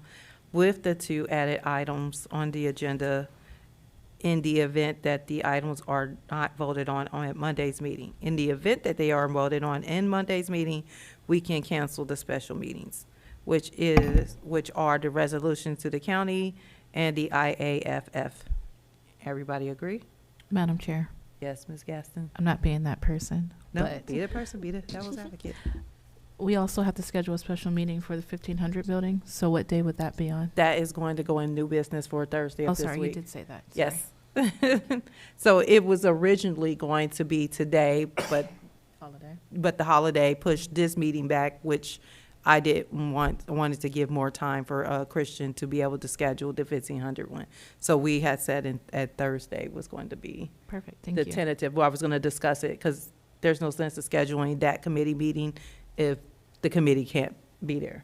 So, Madam Chair, yes, Ms. Dukestein. I was just going to say, please don't take offense to you guys. I just mean council group as a whole. But you have received the documents in the cadence that gives you time to review them. So if you haven't reviewed them or you didn't read it, this is the process that is given or yielded to this kind of in-depth knowledge of the changes. I'm saying, because I know sometimes it can be difficult to get all this reading in, especially at this time of the year, if you need to push it back an additional time frame, then let's do that so that you know exactly where the changes exist. That is in an effort to create a space of transparency. Again, that's why we highlighted the spaces of change. But these did go out on time. Madam Chair. Were you finished? Okay. Yes, Mr. Wilson. So you said the 21st and the 22nd? Business before Is pleasure. that was your plan? At 6 p.m. Can we please not do the 22nd? We got to figure something out, but I don't want to do the It's 22nd. one action item, and if it goes to vote on Monday, we will cancel the Wednesday. But if it don't, then I still got to do Wednesday the 22nd. We're going to do Tuesday and Wednesday.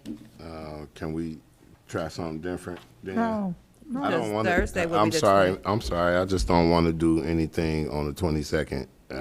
Like Extra. I said, I don't want to do anything extra. So The only thing after that would be the 23rd, the day before I'm it's with due. that. I'm with that, but I just don't want to be on the 22nd. But let me just be clear, if we do that Thursday evening, then that doesn't leave administration time to submit it before the the due date. I'm not sure, but, you know, I mean, or we can call the special meeting for, we can discuss it again on Thursday and call a special meeting on Friday or Saturday or Sunday. Madam Chair. Uh, Madam Chair. Yes, Ms. I have Baston. confidence that you guys are gonna do this on Monday. I mean, I agree with the mayor. I agree, It'll be but fine. in the cadence that we don't, we will be, not have time to schedule it. So this is just a scheduling, just in case, so that we have to give certain amount of time before scheduling and give Christian certain amount of time to do all the notices, get all the signatures. So I say we schedule it. We have confidence in Monday. We all know what we need to do. We all need to read over the weekend, light some candles, take a bubble bath, just get the papers out, get your laptop out, relax. You're not laughing at my jokes today, Ms. Underwood? Okay. It'll be fine. It'll be fine. I'm gonna send the email out. just in Madam case. Chair, I would just hazard to point out that there's only 4 of us sitting at the table right now, and we're not agreeing already. I'm just saying. Well, we're just saying that we're gonna schedule it. Thursday, we're gonna have our special meeting, our special budget finance committee meeting.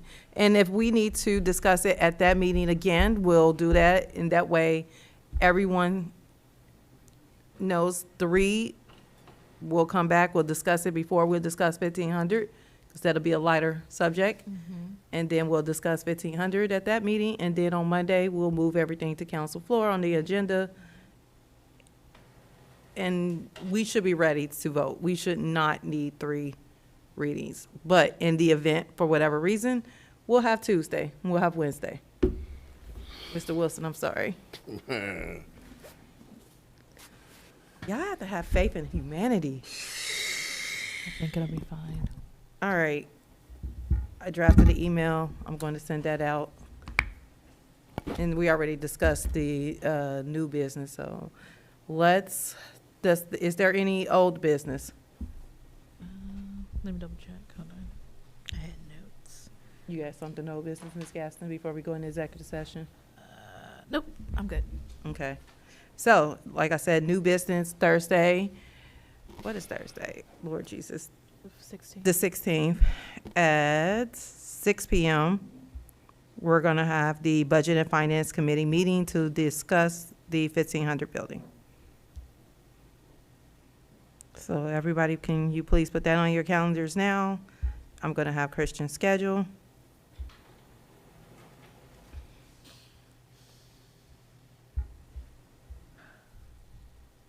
Madam Chair.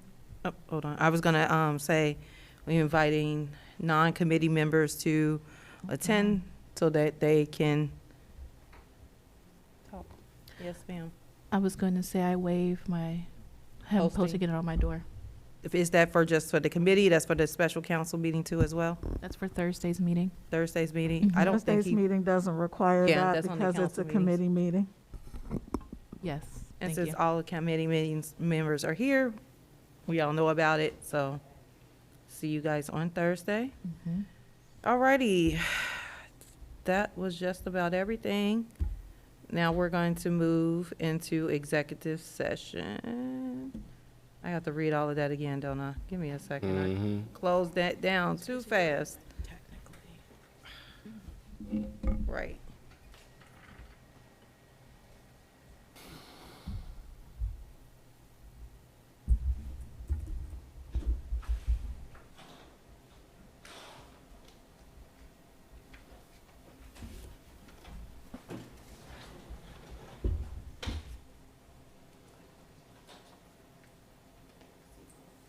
I know Mike has sent that to me before. Christian sent it.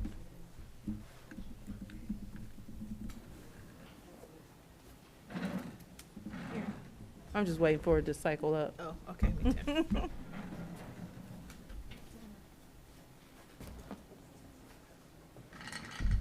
Fancy computer checking.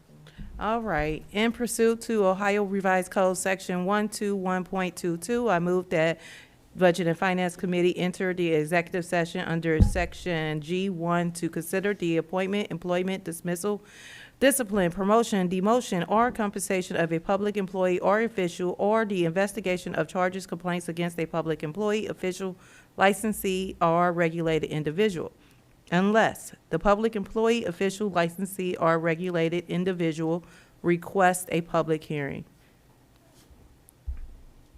All right. Everybody okay with moving to executive session? I second that. Thank you.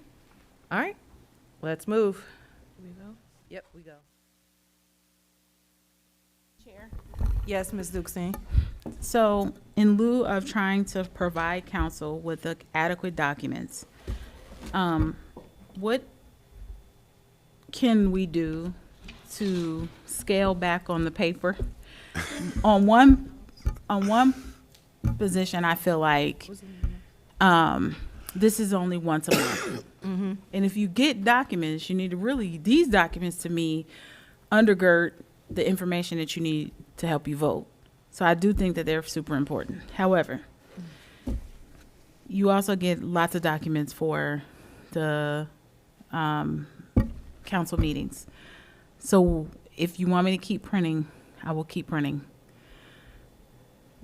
I am not in favor of killing trees. Well, When we have electronic copies, we have devices, it's in your email. We are all adult enough to be able to follow along in our emails. The thing with that- our use of our devices. I'm Yeah. sorry. The thing that I would suggest is now that you all have city-provided documents, and one thing that I was pressing upon Tom to do is to make sure that you have your own printer. So you guys can print those documents if you want to, as needed. And then that way, then the only thing I have to do is supply documents, or you supply documents to the audience. To the And let me audience. just say, Ms. Duxbury, thank you for printing documents. That is not your job, and I appreciate the help and support, but as a committee chair, I will do better in coming in sooner to print my agendas and documents myself. That was part of getting you the new computers to help you be everybody's be uniform, You so can it'd come be on, Ms. 1, 2, Underwood. 3 easy to print. So We're just wrapping up, Ms. Underwood, if you, Madam Chair, yes, Ms. Gaston. I just want to say I'm in favor of the idea of if we want a paper copy, we can print it ourselves Mm-hmm. and provide it to the audience and just use our devices. But I do have a question. Mm-hmm. I'm not sure if my VPN is on my computer. Should I come in tomorrow to get that checked? if you did your appointment with Tom, right? Yes. Then he put your VPN in there. Okay. Mm-hmm. Awesome. Thank you.